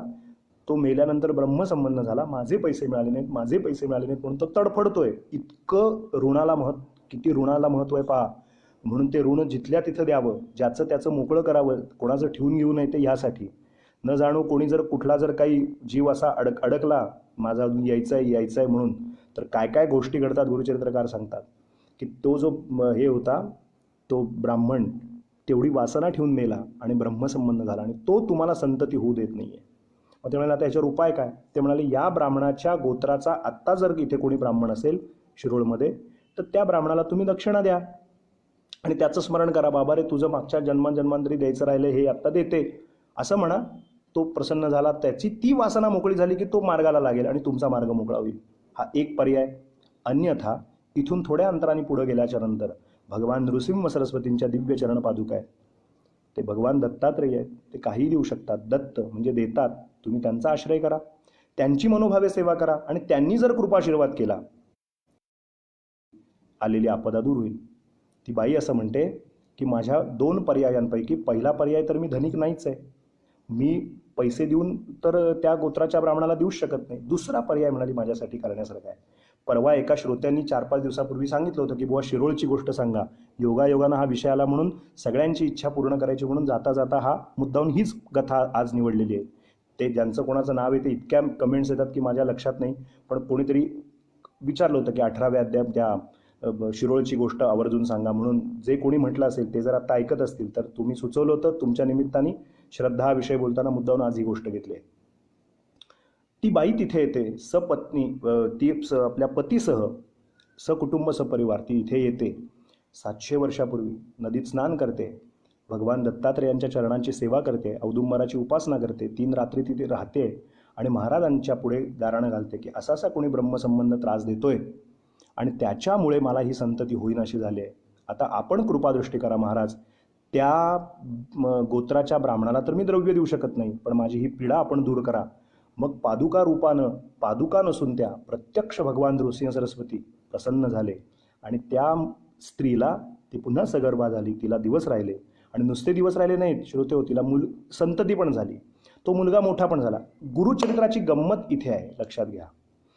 तिचं जी अडचण होती, दुःख होतं ते झालं ना, दूर झालं. तिला संतती होत नव्हती, संतती झाली, पहिला मुलगा झाला की तिला. त्या प्रॉब्लेम कुठे आहे, मुद्दा कुठे आला, दुसरी संतती झाली आहे आणि दुसरी संतती जी आहे ती जी दुसरी संतती आहे ती दुसरी संतती थोडे दिवस झाल्यानंतर लगेचच मेलेली आहे. आता बघा अडचण काय होती, तिला संतती नव्हती. मुद्दा बघा मजेचा, विचार या अँगलनी कधीतरी केला गेला पाहिजे. तिला जे दुःख होतं ते झालं ना दूर, आता मग दुसरं झालं हे प्रारब्धवशात मेलं हे तिने मान्य करायला पाहिजे होतं. पण श्रद्धा काय असते, ती ही असते की जर भगवान दत्तात्रेयांच्या कृपेने मला पहिली संतती झाली, ही दुसरी संतती सुद्धा झाली, तर ती मेली का? जर ती ब्रह्मसंबंधाच्या बाधेमुळे जर मला असं होत नव्हती संतती पूर्वी आणि आता जर झालेली आहे, एक सोडून पहिलं तर झालंय, आता हे दुसरं झालंय, मग हे दुसरा का मेला? म्हणजे माणसाचं हे कसं असतं पहा, पहिलं झालंय, दुसरा हा मेलाच कसा? मग ते गुरुचरित्रात बरंच वर्णन केलंय, तिने कुणाला दिलं नाही. ते वाचा, आपण मुळात जे वाचणार आहेत त्यांना लक्षात आहे की अक्षरशः सगळं गाव वैतागलं, अगं दे बाई, ते काय आहे त्या लहान पोरांच्या प्रमाणे आपण करू. ते म्हणाले नाहीच, मी देणारच नाही, अमकं नाही, तमकं नाही, तमकं नाही. ती बराच विलाप करते, बरंच काय काय काय काय करते, वर्णन आहे गुरुचरित्रात. नवरा आगतिक होतो, अगं बाई असं करू नको, आपण ते करूया, गावाच्या विरुद्ध जाता येणार नाही, नाही मी देणारच नाही. दत्तप्रभूंच्या कृपेने झाला, मग हा मेला कसा? ती भरपूर शोक करते असं वर्णन आहे. तिथे एक ब्रह्मचारी येतो, तो तिला पूर्ण सांत्वन करतो. जीवनाचं तत्वज्ञान त्या ठिकाणी भगवान दत्तात्रेयच आले होते, ते रूप घेऊन. भगवान दत्तप्रभूंनी सगळं तिला जीवनाचे सिद्धांत समजावून सांगितलेत ब्रह्मचार्याच्या रूपात. मग ते सगळं ऐकल्यानंतर तिची ती बडबड ऐकल्यानंतर शेवटी ते ब्रह्मचारी रूपातले भगवान दत्तात्रेय म्हणतात, बघ इतकंच जर तुला वाटत असेल ना, तर हा प्रश्न इथे बडबडत बसण्यापेक्षा त्या पादुकांना जाऊन प्रश्न विचार. मेघ इथे आहे गोष्टीतली, मजा इथे आहे. ती त्या पोटाला बांधते, वर्णन आहे. आणि नवरा आणि ते आगतिक, शिरोळवाडी 5 किलोमीटर अंतर आहे, चालत त्यावेळेला चालत जंगलातनं इथे येते.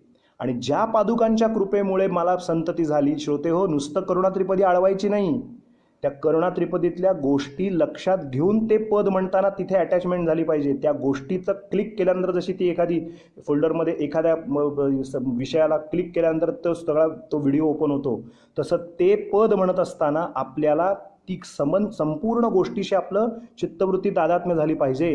तर आपल्याला ते म्हणताना प्रेम नृसिंह सरस्वतींच्या चरणाविषयीचं निर्माण होईल. केवळ आपलं म्हणायचंय म्हणून उरकायचंय म्हणून नाही जमणार. ती पोचते, थांबते. इथे कोणीतरी लिहिलंय, जेथे होत्या गुरुपादुका अफळी शिरते बालिका, रुधिरे भरल्या त्या पादुका आक्रोशे रडे तिनारी. लिहिलेलंच आहे. किती उत्तम श्रोते आहेत पहा, की जे लगेचच प्रोव्हाइडच करतायत लगेच काय जे मला सांगायचंय ते. धन्यवाद. अशा काही कमेंट आपण अवश्य करा, परंतु अनावश्यक कमेंट करायच्या नाहीत. ही फार चांगली कमेंट केली, धन्यवाद. तिने काय केलं की त्या मृतपुत्राला आता जे काय आपण सोहळ्यावर बघतो ते महाराजांच्या पुढेच ठेवलं. कसा मेला हे सांगा, का मेला हे सांगा. तिने आक्रोश केलाय, रात्रभर ती तिथेच पादुकांपाशी. ते रक्त सांडतंय, पादुकांवर अभिषेक रक्ताचा, पोराच्या शरीराच्या रक्ताचा अभिषेक चाललाय. आता गुरुचरित्रातली ओवी आहे, रुधिरे भरल्या, रुधिरे म्हणजे रक्त, रुधिरे भरल्या त्या पादुका आक्रोशे रडे तिनारी. कसा मेला ते सांगा. असा जाब विचारायचा अधिकार असला पाहिजे, याला श्रद्धा म्हणतात. त्यासाठी काहीतरी केलं गेलं पण पाहिजे. सेवा उगाच आपण काय करतो, सेवा काही करत नाही, पण जाब मात्र विचारतो. हक्क सगळे आपले जे आहेत ते घेतो, पण कर्तव्य आपण पाळत नाही. भारतीय समाज व्यवस्थेमध्ये समाजात जगतानाची जी कर्तव्य आहेत ती पण नागरिक म्हणून पाळायची असतात आणि मग हक्कासाठी भांडायचं असतं. आपण फक्त हक्कच मागत असतो. कर्तव्य कर्तव्य नाही पाळत, आणि कर्तव्य पालन म्हणजे धर्म. सोपी व्याख्या आहे कर्तव्य पालन म्हणजे धर्म. तिने तिचा धर्म पार पाडला होता भक्त म्हणून, लक्षात घ्या. आणि आता गमतीचा भाग असा झाला होता की महाराजांच्यावर वेळ आली की आता काय करायचं. आणि थोड्याच वेळामध्ये तो पोरगा मूर्छना येऊन, एखादा मूर्छित झालेला उठावा तसा तो उठला आणि तो म्हणतो, आई अगं 2 दिवस झाले, मला भूक लागली, मला खायला दे की. असं तो पोरगा म्हणतो. गुरुचरित्रातल्या ओव्या आहेत तशा. ती अशी बघत बसते, काय मला चिमटा काढून बघते, काही भुताटकी तर झाली नाही की हा तर मेला हे मला माहिती आणि हा मला भूक लागली असं कसं म्हणतो. कसं असतं, सर्वसामान्य आयुष्यात आपल्याला हे पटणारच नसतं काय घडतंय. तिने परत एकदा बघितलं तर तो पोरगा खरंच आईला म्हणत होता मला भूक लागली. तो नवरा तर इतका आगतिक झाला होता, या बायको पुढे काय उत्तर द्यायचं. आणि अशा सगळ्या अवस्थेत पहाटे प्रातःकाळी जेव्हा पाहिलं की तो मुलगा हे झालाय, ते ब्रह्मसंबंध परत तिथं आलं. वाडीचं जे पश्चिम द्वार आहे, मागचं भाग, जिथे अन्नपूर्णा जान्हवी, तिथे तो संबंध आला.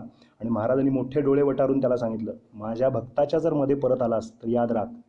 म्हणून शनिवारी, वाडीच्या परंपरेत शनिवारी त्या पिशाच्याचा निर्मूलन पूर्णतः केलं महाराजांनी. त्याला पूर्णतः गती दिली. एकतर माझ्या भक्ताच्या मध्ये पडायचं नाही इथनं पुढे. आणि त्याला तो म्हणाला, मग मला गती द्या. अडक तशी केली होती, मग मला गती द्या. महाराजांनी त्या पिशाच्याला, ब्रह्मसंबंधाला गती दिली आणि त्याचा उद्धार केला. आणि तो जो मृतपुत्र होता त्याला संजीवन केलं. ती घटना वाडीत घडली. जशी श्रद्धा तसं फळ मिळतं, लक्षात घ्या. म्हणून श्रद्धा जशी, यादृशीम भावना यस्य सिद्धिर्भवती तादृशीम. श्रोते हो, म्हणून मग म्हणताना असं म्हणतात, द्विजसूत मरता वळले ते मन हो की उदासीन, नवळे की आता श्री गुरुदत्ता. द्विजसूत मरता वळले ते मन हो की उदासीन, नवळे की आता श्री गुरुदत्ता.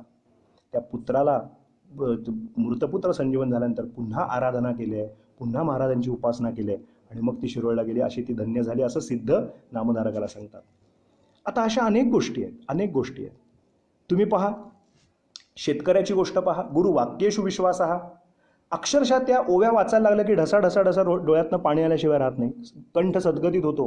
पुढच्या ओव्याच वाचू शकत नाही आपण महाराजांचं त्या लीला बघताना. मी संगमावरनं जाऊन येईपर्यंत हे उभं पीक कापून टाक. खरं तर आत्ता मला ती सांगायला तितकं त्याच्यासाठी 1 तासभर जाईल श्रोते हो, परंतु माझा तो फार आवडीचा मजेचा विषय की गुरुचरित्रातल्या गोष्टी तर फारच लाजबाब आहेत. त्या फक्त विश्वासाच्या कसोटीच्या परीक्षा, फक्त सतत विश्वासाची परीक्षा सतत घेत आहेत, लक्षात ठेवा. त्याने काय केलं, आपल्याच्यानी होणार नाही म्हणून अक्षरशः मोले घातले, म्हणजे मोलानं पैसे देऊन गडी कामगार बोलवले. उभं पीक आलंय भराला आणि त्यांनी बिचाऱ्यांनी काय मागणी केली हो फक्त. तो म्हणतो, महाराज मी शेतकरी गडी, महाराज आम्ही अडाणी, आम्ही तुम्हासनी काय सांगायचं, लई शेत पिकावं हेच आम्ही मागायचं. महाराज आमचं शेत भरा नाही येऊ दे, इतकंच आम्ही मागणार, दुसरं काय पाहिजे आम्हाला, आम्ही अडाणी माणसं. महाराज म्हणाले, ते सगळं ठीक आहे, मी संगमाला जाऊन परत येईपर्यंत हे तुझं जे काय एकरामध्ये पीक आहे हे कापून टाक. कापून टाक म्हणल्यानंतर त्याने सगळं पीक कापायचं ठरवलं. आम्ही जर त्या शेतकऱ्याच्या जागी असतो तर आम्ही फार सोफिस्टिकेटेड, शिकलेले, अक्कल आहे आम्हाला फार, आम्ही विचारलं असते, हे काय कुठले गुरु आम्हाला मिळाले, हे उभं पीक कापायला सांगतात आणि बहरातील. आम्ही त्यांच्या शिष्यत्वाचा राजीनामा देऊन टाकला असता. पण तो शेतकरी होता म्हणून तो स्वनामधन्य झाला नृसिंह सरस्वतींच्या कृपेने, आणि आम्ही आहोत तिथेच राहतो, कारण आमची श्रद्धा तेवढी दृढावलेली नसते, लक्षात घ्या. आमची जरा काही झालं की इकडे तिकडे लगेच आमची श्रद्धा डळमळे. देवबिव काही नाही हो. एवढी आम्ही गुरुचरित्र वाचलं, एवढ्या गिरनारच्या वाऱ्या केल्या, एवढ्या नरसोबाच्या वाडीला इतक्या वेळा गेलो, गाणगापूरला इतकी पारायणं केली, काही नाही हो. देवबिव काही नाही या जगात, काही नाही. लगेच आम्ही शेरे मारून मोकळे. पण आपण कुठे चुकलो, आपली काही श्रद्धा अतूट आहे का त्या चरणावरती, हे तपासून बघायचं असतं पडत्या काळामध्ये. मी आपल्याला सांगितलं होतं, काणे महाराज म्हणायचे, पडत्या काळात गोपालन करावं, म्हणजे आपली इंद्रिय संयत ठेवावीत, ताबा ठेवावा, मन चित्त वाणी शरीरावरती ताबा ठेवावा, ते तिकडे तिकडे होणार नाही याची काळजी घ्यावी आवर्जून. तो शेतकरी त्याने काय लीला केली, तर त्याने काय गंमत केली, त्याने मोले म्हणजे भाडे तत्वावर माणसं पैसे देऊन बोलवले, कापायला सुरुवात केली. कुठल्या बायकोला आणि पोराला आवडेलो की आपला बाप असा काहीतरी विचित्र वागतोय. ती गावाच्या पाटलाकडे गेली, ती म्हणे, अहो हे काय खोळचडासारखाच करायला लागलाय, सगळं उभं पीक कापतोय, तुम्ही येऊन सांगा. तो गावचा पाटील येतो आणि तो म्हणतो, हे पहा, हे असं जर केलं तर या वर्षीचा सारा कसा देशील. गुरुभक्त जो असतो, दत्तभक्त जो असतो, भगवंताचा भक्त असतो, त्याचा निष्काम निश्चळ, काल सांगितलं, निष्काम निश्चळ विठ्ठली विश्वास, पाहून हे वास आणिकांची. तुका म्हणे ऐसा कोण उपेक्षिला, नाही ऐकिला तुका म्हणे असा कोण उपेक्षेला नाही ऐकिला ऐसा कोणी. असा कोणीच उपेक्षेला नाही आजपर्यंत भगवंताच्या इच्छेने, कृपेशिवाय. त्यामुळे निष्ठावंत भाव भक्तांचा स्वधर्म, तो स्वधर्माचा अर्थ हा आहे, निष्ठावंत भाव भक्तांचा स्वधर्म, निर्धार हे वर्म चुकू नये. त्यानं निर्धारानं ते कार्य केलं. तुम्ही सगळे मध्ये आलात ना, गुरुचरित्रातलं वाक्य सांगतोय, माझ्या मनचं नाही, दगडं घेतली आणि फेकायला सुरुवात केलं. तुम्ही जर पुढे याल तर मी मारीन, तुमच्या अंगावरती हात दगड उगारलाय त्याने. का? माझे गुरु यायच्यात माझ्या डोक्यात एकच आहे, त्यांच्या तोंडून आलेलं वाक्य मला खरं करायचं आहे, तो खाली पडू द्यायचा नाही शब्द. गुरु वाक्येषु विश्वासा इति श्रद्धा. लक्षात घ्या, काय बहारदार गोष्ट आहे, काय बहारदार गोष्ट आहे श्रोते हो, काय अद्भुत गोष्टी त्या. पुष्कळ आहे, पुष्कळ पुष्कळ वर्णन आहे. महाराज स्नान करून येतात, भगवान परमकृपाळू नृसिंह सरस्वती एक कटाक्ष असा फक्त त्या शेताच्या वावरात टाकतात. ते आपण फेसबुकवरती व्हॉट्सॲपला बघितलं असेल, गुरु विश्रांती कट्टा म्हणून दाखवला जातो फेसबुकवरती, आपण ते फोटो पाहिले असतील. विश्रांती कट्टा म्हणून गाणगापूरचा ते मंदिर आहे तिथे छोटंसं, त्या बांधावरतून महाराज जातात. तर तो थांबतो आणि अगदी अशा नम्रपणे उभा असतो. महाराज म्हणजे पुढं काही बोलतच नाही, म्हणजे तयार आहे. तो पाटील जेव्हा येतो तो म्हणतो या वर्षीचा सारा देणार नाहीस तर. गुरुभक्त काय अधिकार असाच असतो, निष्काम निश्चळ विठ्ठली विश्वास सांगत होतो. तो म्हणतो माझा दिन हो, तुम्ही आत्ता बाजूला सारखा वेळ नका घालू, माझा या वर्षीचा दिन 2 वर्षाचा सारा दिन पुढच्या. बघा म्हणजे ह्याचं उभं पीक कापलं जाणार होतं आहे, या पिकातनं पैसे मिळणार होते, तर काही शाश्वती नाही आहे भविष्याची, पण याला किती शाश्वती आहे, पुढच्या 2 वर्षाची दिन मी फाळा, आणि माझा नाही सगळ्या गावाला धान्य देईन, तुम्ही काळजी करू नका, आत्ता मध्ये पडू नका, चला चालते वाईट ना, कोणी मध्ये येऊ नका, कुठली प्रशासकीय शासकीय भीती मला दाखवू नका. फाळा ज्याला म्हणतात, टॅक्स, सारा, तो काही मला भीती दाखवू नका, सगळे बाजूला सारखा, मला माझ्या गुरूंचं वाक्य पूर्ण करायचं आहे. किती तळमळ असेल, किती दृढ विश्वास असेल गुरूंच्या वाक्यावरती.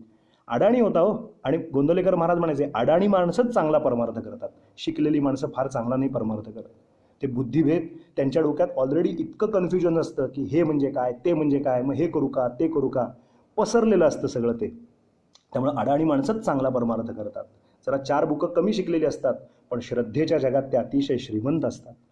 त्याने सगळं तयार ठेवलं आणि फक्त डोळ्यातनं अश्रुधारा, आणि फक्त म्हणतोय नजरेच्या भाषेत तुम्ही सांगितल्याप्रमाणे सगळं सिद्धता केलेली आहे. महाराजांनी सुद्धा एक असा कटाक्ष टाकला आणि भगवान नृसिंह सरस्वतींच्या सुद्धा डोळ्यामध्ये घळघळ पाणी येत आहे. वाहवा रे वाहवा. शिष्य तर अनेक मिळतात गुरूंना, पण गुरूंचं वाक्याचं तंतोतंत पालन करणारे शिष्य श्रोते हो फार कमी सद्गुरूंना लागतात. आपल्या स्वार्थाप्रमाणे आपल्याला पाहिजे तसा अर्थ काढून माझ्या हिताचं, मला सुटसुटीत सोयीचं असलेलं असं सगळे शिष्य करतात. पण गुरूंनी जे सांगितलंय, जसं सांगितलंय, जितकं सांगितलंय, ज्या पद्धतीनं सांगितलंय तसंच करणारे खूप कमी शिष्य असतात. महाराजांना इतका आनंद झाला, नृसिंह सरस्वतींना गुरुचरित्रात वर्णन आहे, वाहवा रे वाहवा. मी ह्याला उभं पीक बहाराला आलेलं कापायला सांगितलं आणि या पठ्ठ्याने सगळं कापून ठेवलं. महाराजांचं सद्गत अंतःकरण सद्गत झालं. महाराजांनी आपल्या भावना आवरल्या आणि महाराज म्हणतात, अरे उभं पीक कापलंस. गुरुचरित्रातला हा छोटासा अध्याय आहे श्रोते हो, पण त्यातलं मर्म काय पहा. परीक्षा संपली नाही आहे, परीक्षा इथं संपली नाही. महाराजांची ओवी आहे पुढे, म्या तो विनोदे बोलिलो. अरे मी तर गमतीने बोललो. अरे लेका तुला काय डोक्याचा काय भाग आहे की नाही मूर्खा. मी तर विनोदाने बोललो, मी गमतीने बोललो. मी नेहमी कीर्तनात प्रवचनात सांगतो, डोक्यात वेळ घेऊन 4 गडी मोलानी बोलवून उभं पीक तिरमिरीत कापून टाकायचं, इथपर्यंत एक वेळ आपली भावना दृढ असू शकते, होईल इथपर्यंत. काही जण असे सणकी असतात, माझ्या गुरूंनी सांगितलंय ते करायचंच, या कॅटेगरीतले काही जण असतात, इथपर्यंत काही जण करतील. पण ज्या क्षणी गुरु असा एक उलटा डाव टाकतील की मी तर विनोदानी बोललो होतो असं म्हटल्यानंतर पायातलंच हातात घेऊन गुरूंचीच महापूजा केल्याशिवाय राहणार नाही एखादा शिष्य. लक्षात घ्या. या आमच्या शेतकऱ्यांनी, अडाणी शेतकऱ्यांनी गुरुचरित्रातल्या काय सुंदर उत्तर दिलंय हो, बहारदार उत्तर दिलंय. तो म्हणतो, महाराज तुम्ही विनोदानं बोला किंवा चेष्टेनं बोला, रागानं बोला, तुमच्या तोंडातनं आलेलं वाक्य खाली पडू द्यायचं नाही, एवढंच माझं कर्तव्य होतं. मी माझ्याच पद्धतीने माझं कार्य केलं आहे, तुमचा शब्द मी माझ्या पद्धतीनं पाळला आहे. पुढे तुमची इच्छा, आगे तुम्हारी मर्जी, पुढे तुमची जशी इच्छा असेल तसं. ते शब्द फक्त महाराजांनी ऐकले आणि म्हणाले, ह्याला खरा परमार्थाचा धागा कळला, खरं सूत्र ह्याला कळलं. मग महाराज मठामध्ये पोचले आणि तिथे गेल्याच्या नंतर महाराजांना त्या शेतकऱ्याची काळजी वाटली आणि सगळं उभं पीक ते मग अवेळी पाऊस आला, मग सगळी पुढची गोष्ट आली, मग बाकीच्यांची पिकं झोपली, पण याची ताटक जी कापली होती त्या कणसाची ते बहारात पीक आलं. आणि ते पीक बहाराला आल्यानंतर याने स्वतःचा तर सारा दिलाच दिला आणि त्याच्या तोंडून गेलेली वाक्य जशीच्या तशी भगवान नृसिंह सरस्वतींनी खरी करवली. त्याने स्वतःचा तर सारा दिलाच दिला. ही गुरुभक्ताची ताकद आहे श्रोते हो. ही सद्भक्ताची, भगवत भक्ताच्या ठिकाणी ही ताकद आहे. त्याच्याकडे काही नसेल पण तो काहीही करू शकतो केवळ देवाच्या कृपेच्या जोरावरती. समर्थ म्हणाले भगवत भक्त जे आहेत ना ते पैशाने कमी असतील पण त्यांच्या ठिकाणीचा जो समर्थांची दासबोधातली ओवी आहे या विषयाने, मला आत्ता ओवी जशी तशी येत नाही, आत्ता आठवत नाही आहे, अगदी प्रांजळपणे सांगतो आपल्याला, पण त्यातला भाव असा आहे की ते एक वेळ परिस्थितीने गरीब असतील पण ते श्रद्धेच्या जगात इतके श्रीमंत असतात की त्यांच्या मनी जो संकल्प येतो ते दत्त महाराज इष्टदेवता त्यांना पाहिजे तसं करून घेत असते. तोंडात आलं ना तो वाक्य खरं करायचं त्याचं. हे भगवत तत्वाला पडते, भगवंताला पडते. आणि मग भगवंत ते आपल्या भक्ताचं, शिष्याचं प्रत्येक वाक्य आणि वाक्य आणि शब्द आणि शब्द, वाक्य आणि वाक्य, शब्द आणि शब्द, इतक्या खालच्या स्तराला जावं लागलं तरी चालेल ते करतो. अहो नारायण स्वामींच्या मुलींचं शौच धुण्याचं काम करू शकतो, इतका तो भक्तवत्सल आहे, भक्तप्रिय आहे, भक्ताभिमानी आहे. असा शब्द खाली पाडू दिल का? स्वतःचा तर सारा त्याचा तर त्याने दिलाच, दुप्पट 2 वर्षाचा आगाऊ टॅक्स दिलाच आणि सगळ्या गावाला अन्नधान्य वाटलं. याला म्हणायचं खरं दान. स्वतः तर मिळतोयच. गुरुचरित्र किती पारायणं केली 108 याला महत्व नाही. गुरुचरित्रातनं मी शेतकऱ्याकडनं काय शिकलो, मी त्या द्विजसुत त्या मुलाची त्या आईकडनं मी काय शिकलो, मेलेल्या पुत्राच्या त्या आईकडनं मी महाराजांच्या चरणावरती भाव कसा ठेवायचा आहे ते काय शिकलो. अशा अनंत गोष्टी गुरुचरित्रातल्या आणि सद्गुरु तत्वातल्या मी काय शिकलो, माझी श्रद्धा किती दृढ आहे. म्हणून साधन चतुष्टयाचा आपला मूळ विचार चालला आहे गंगा या उत्सवामध्ये. तर या सगळ्या चर्चेचं करत असताना श्रोते हो, थोडा महाराजांचा विषय निघाला की अतिशय आनंद होतो. म्हणून आज मुक्तेश्वरांचा विषय मला सांगायचाच अचानक पुढे आल्यानंतर, लक्षात आल्यानंतर त्यात एक 10 मिनटं गेली. नाहीतर आपल्याला आणखीन एक विषय थोडासा पुढचा वेगळा बोलता आला असता. परंतु तेही सांगून आपल्याला एक नवीन माहिती मुक्तेश्वरांची 17व्या शतकातल्या मुक्तेश्वरांची दिली. श्रद्धा मंत्रे तीर्थे द्विजे देवे दैवज्ञे भेषजे गुरौ यादृशीम भावना यस्य सिद्धिर्भवती तादृशीम. म्हणून श्रद्धा मयोयम पुरुषः, श्रद्धेनीच केवळ आपण भगवंत स्वरूप प्राप्त करून घेऊ शकतो. म्हणून साधन चतुष्टयामध्ये शम दम, त्याच्यानंतर तितिक्षा, उपरती आणि मग श्रद्धा. ती श्रद्धा जी आहे ती अतूट, अविचल, अविच्छिन्न अशी निरंतर आपल्या सद्गुरु तत्वापाशी, आपल्या इष्टदेवतेपाशी असायला पाहिजे. लक्षात घ्या, स्वामी स्वरूपानंद, काल मी आपल्याला सांगितलं एक वाक्य, काल बोलताना असं म्हणालो होतो की काल सांगितलं आपल्याला की गंगेचं वर्णन करण्यापूर्वी मी आपल्याला काल एक मुद्दा सांगितला होता की प्राप्त परिस्थितीमध्ये आवडीने भावे हरिनाम घेसी तुझी चिंता त्यासी सर्व आहे, नको खेद करू कोणत्या गोष्टीचा. कित्येक लोकांना, कित्येक कीर्तनकारांना किंवा आमच्या नातेवाईकांपैकी किंवा अन्य कोणाला जसे आपण तमासगिरांचे प्रश्न पाहतो, जसे वेगवेगळे गोष्टी आपण टी व्हीवरती पाहतो, बाबा हे सर्कसवाले होते यांचे आता हाल होत आहेत, तमासगिरांचे, लोककला करणाऱ्यांचे हाल होत आहेत. आपण हे पण लक्षात ठेवलं पाहिजे की काही भिक्षुकांचे पण हाल होत आहेत. दोन महिने झाले लॉकडाऊन चालू आहे.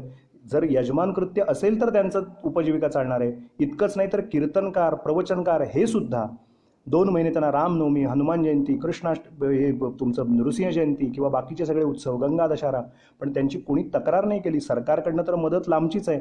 कीर्तनाचे साथ करणारे संगतकार यांना कोण खायला प्यायला घालेल, यांचा कधी कधी विचार केला पाहिजे.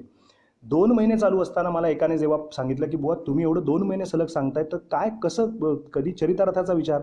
मी मागे पण आपल्याला सांगितलं की ती काळजीच नाही आहे. सखा माझा नारायण करी चिंता निवारण.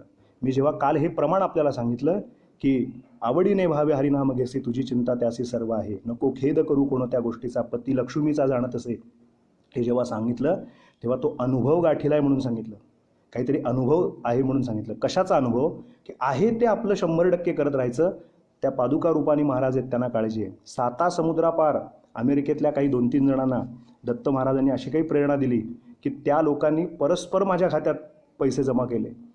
आहे तो चरितार्थ कसा चालवायचा काळजी महाराज घेत असतात. आपण काही करायचं नाही, आपण आहे ते आपलं काम चोख करत राहायचं. महाराज आहे ती काळजी आपली घेत असतात.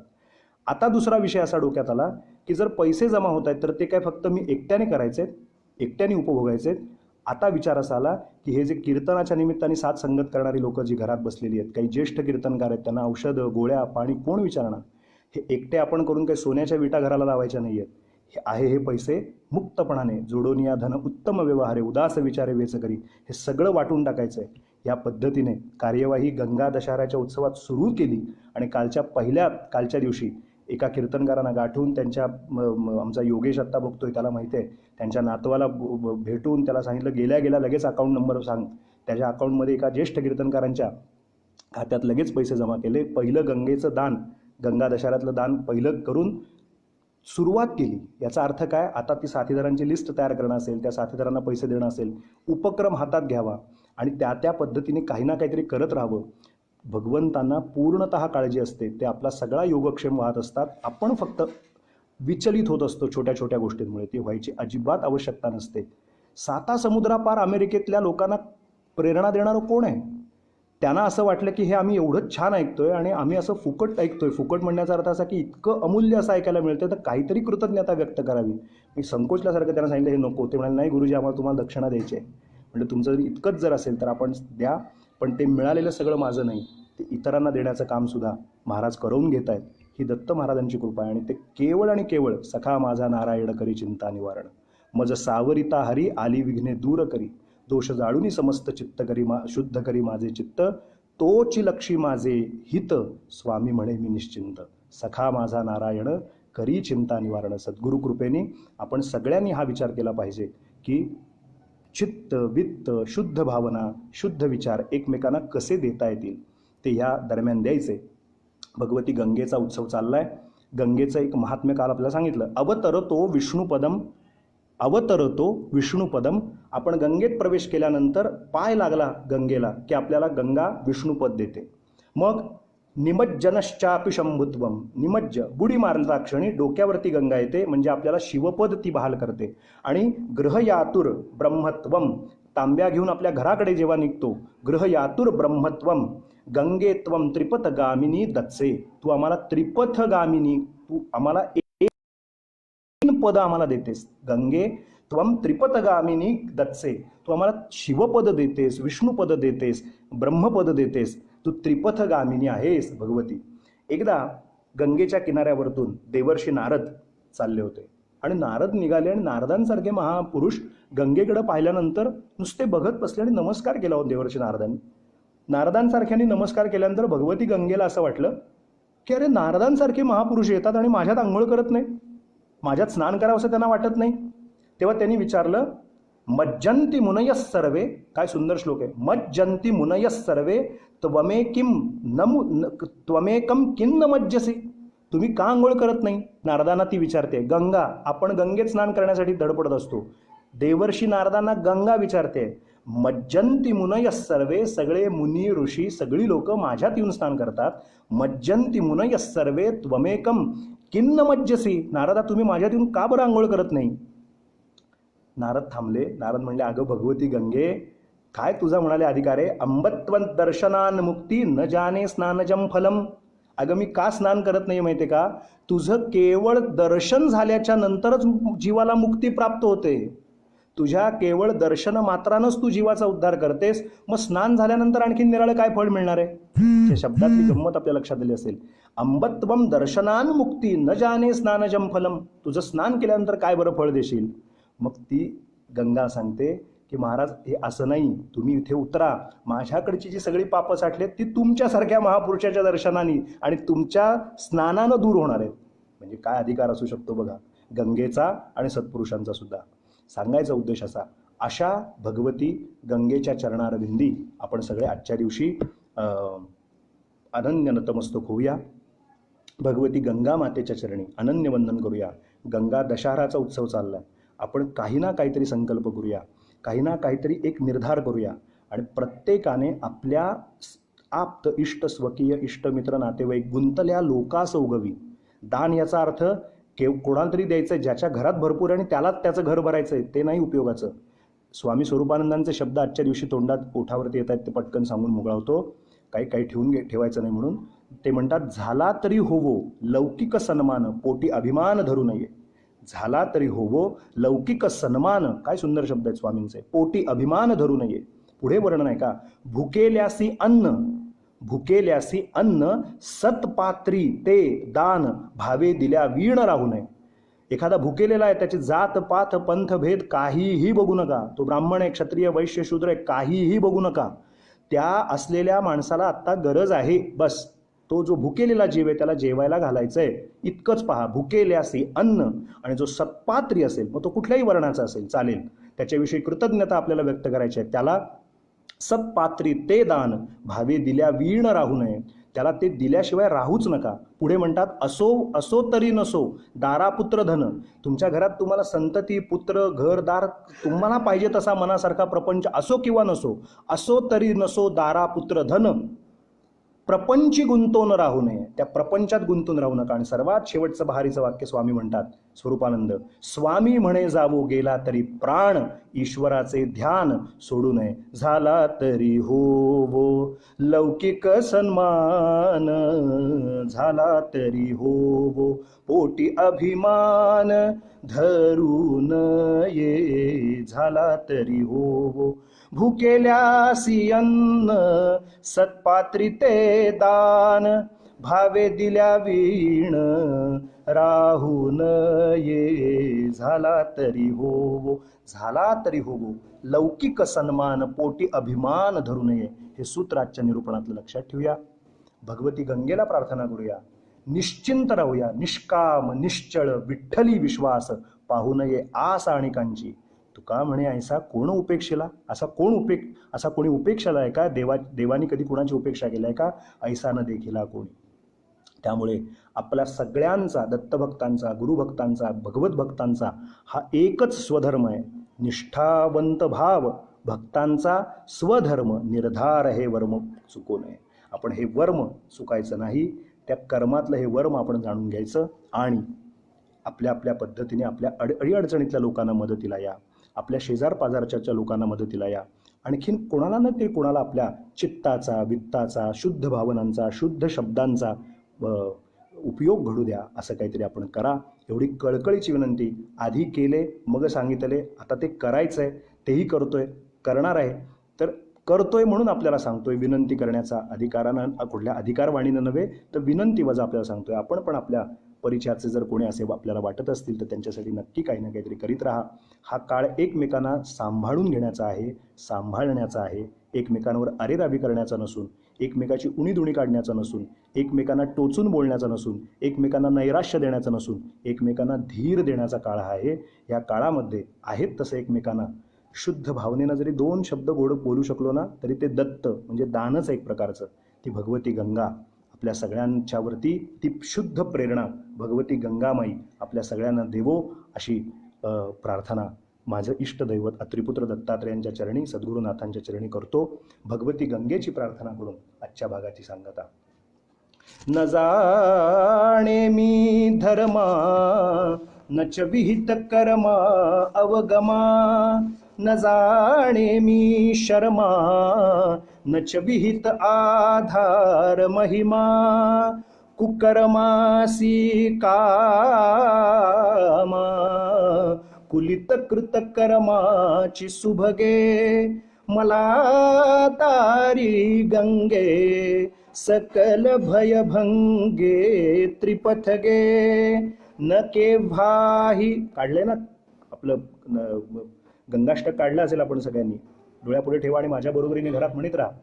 न केव्हाही येथे सुकृत लव संपादित असे, न पूर्वीचे काही सुकृत पदरी भासत असे, पुढे ही श्रेयाची गती नच दिसे खास मजगे, मला तारी गंगे सकल भयभंगे त्रिपथगे, न साधूच्या संगा क्षणभरी धरी भक्ती न करी, सुतीर्था क्षेत्राची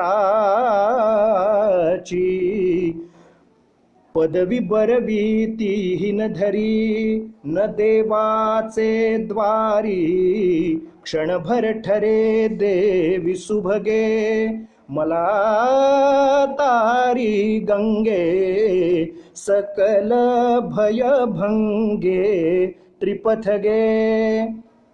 न केले बैसोनी क्षणभरी पुराण श्रवणही कुकर्माच्या गोष्टी करुणी वयनेले सकलही कदा काळी नेणे हरिभजन तेहीन सुभगे मला तारी गंगे सकल भयभंगे त्रिपथगे असा हा मी पापी शरण तुझ आलो हरिसुते तुया वारी पापा शमवी ममतापा सुरसुते तुवा हाती घेता मग मजसी काहीच न लगे मला तारी गंगे सकल भयभंगे त्रिपथगे महापापी नेले अससी जरी उद्धारुनी परे तयाहुनी सकृत स्नाने गेले उपरी नचतेही उतरले असे मी ऐकोनी आई शरण आलोची तुझगे मला तारी गंगे सकल भयभंगे त्रिपथगे त्रितापघ्नी ऐसे निज बिरुद तू पाळी सदये त्रितापघ्नी ऐसे यशहि तव सांभाळी सुनये अये योगी ध्येये निगम गण गेये श्रित भगे मला तारी गंगे सकल भयभंगे त्रिपथगे मला महापापी नेले अससी जरी उद्धारुनी परे तयाहुनी श्रेष्ठा अजिमग आई उद्धरी बरे तरीच प्रख्याती करिशी जगती माझी सुभगे मला तारी गंगे सकल भयभंगे त्रिपथगे म्हणा मला तारी गंगे सकल भयभंगे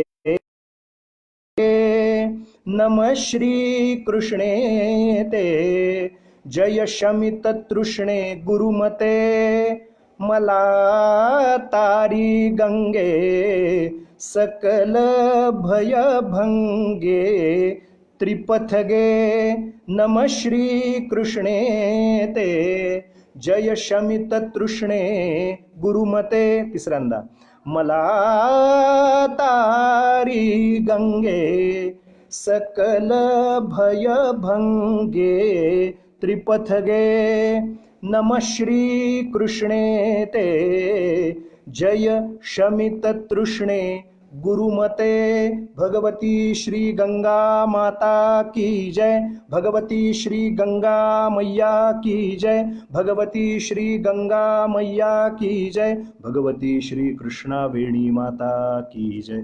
आजची सेवा यथामती यथाशक्ती घडलेली भगवान दत्तात्रेयांच्या चरणी अर्पण करतो. दत्त स्वरूप आपल्या सर्व उपस्थित असलेल्या नंतर ऐकणाऱ्या सर्व दत्तभक्तांच्या चरणी अर्पण करतो.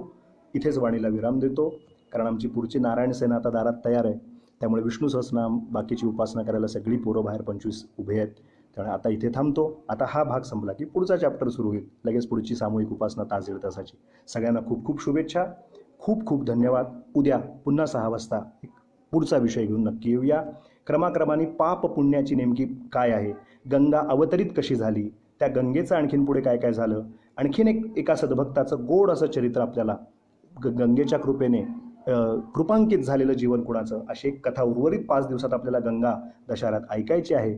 त्यामुळे उद्या 6 वाजता 6, 5, 6, 10 टाईम काही पुढे मागे 5 मिनटं इकडे तिकडे इंटरनेटप्रमाणे, पण उद्या पुन्हा 6 वाजता नक्की भेटूया.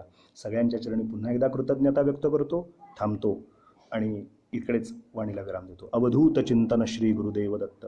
श्रीपाद श्री वल्लभत्वं सदैव श्रीदत्तास्मान् पाहि देवाधिदेव भावग्राह्य क्लेशहारिन् सुकीर्ते घोरात् कष्टादुद्धरास्मान् नमस्ते त्वन्नो माता त्वं पिताप्तोऽधिपस्त्वं त्राता योगक्षेमकृत् सद्गुरुस्त्वं त्वं सर्वस्वन्नो प्रभो विश्वमूर्ते घोरात् कष्टादुद्धरास्मान् नमस्ते पापन्तापं व्याधिमाधिञ्च दैन्यं भीतिं क्लेशं त्वं हराशु त्वदन्यं त्रातारन्नो वीक्ष ईशास्तजूर्ते घोरात् कष्टादुद्धरास्मान् नमस्ते नान्यस्त्राता नापि दाता न भरता त्वत्तो देवत्वं शरण्योकहर्ता कुर्वात्रेयानुग्रहं पूर्णराते घोरात् कष्टादुद्धरास्मान् नमस्ते नान्यस्त्राता नापि दाता न भरता त्वत्तो देवत्वं शरण्योकहर्ता कुर्वात्रेयानुग्रहं पूर्णराते घोरात् कष्टादुद्धरास्मान् नमस्ते धर्मे प्रीतिं सन्मतिं देवभक्तिं सत्संगाप्तिं देहि भुक्तिं च मुक्तिं भावात् सक्तिं च अखिलानन्दमूर्ते घोरात् कष्टादुद्धरास्मान् नमस्ते श्लोकपञ्चकमे तद्यो लोकमङ्गलवर्धनं प्रपठेन्नियतो भक्त्या स श्रीदत्तप्रियो भवेत्.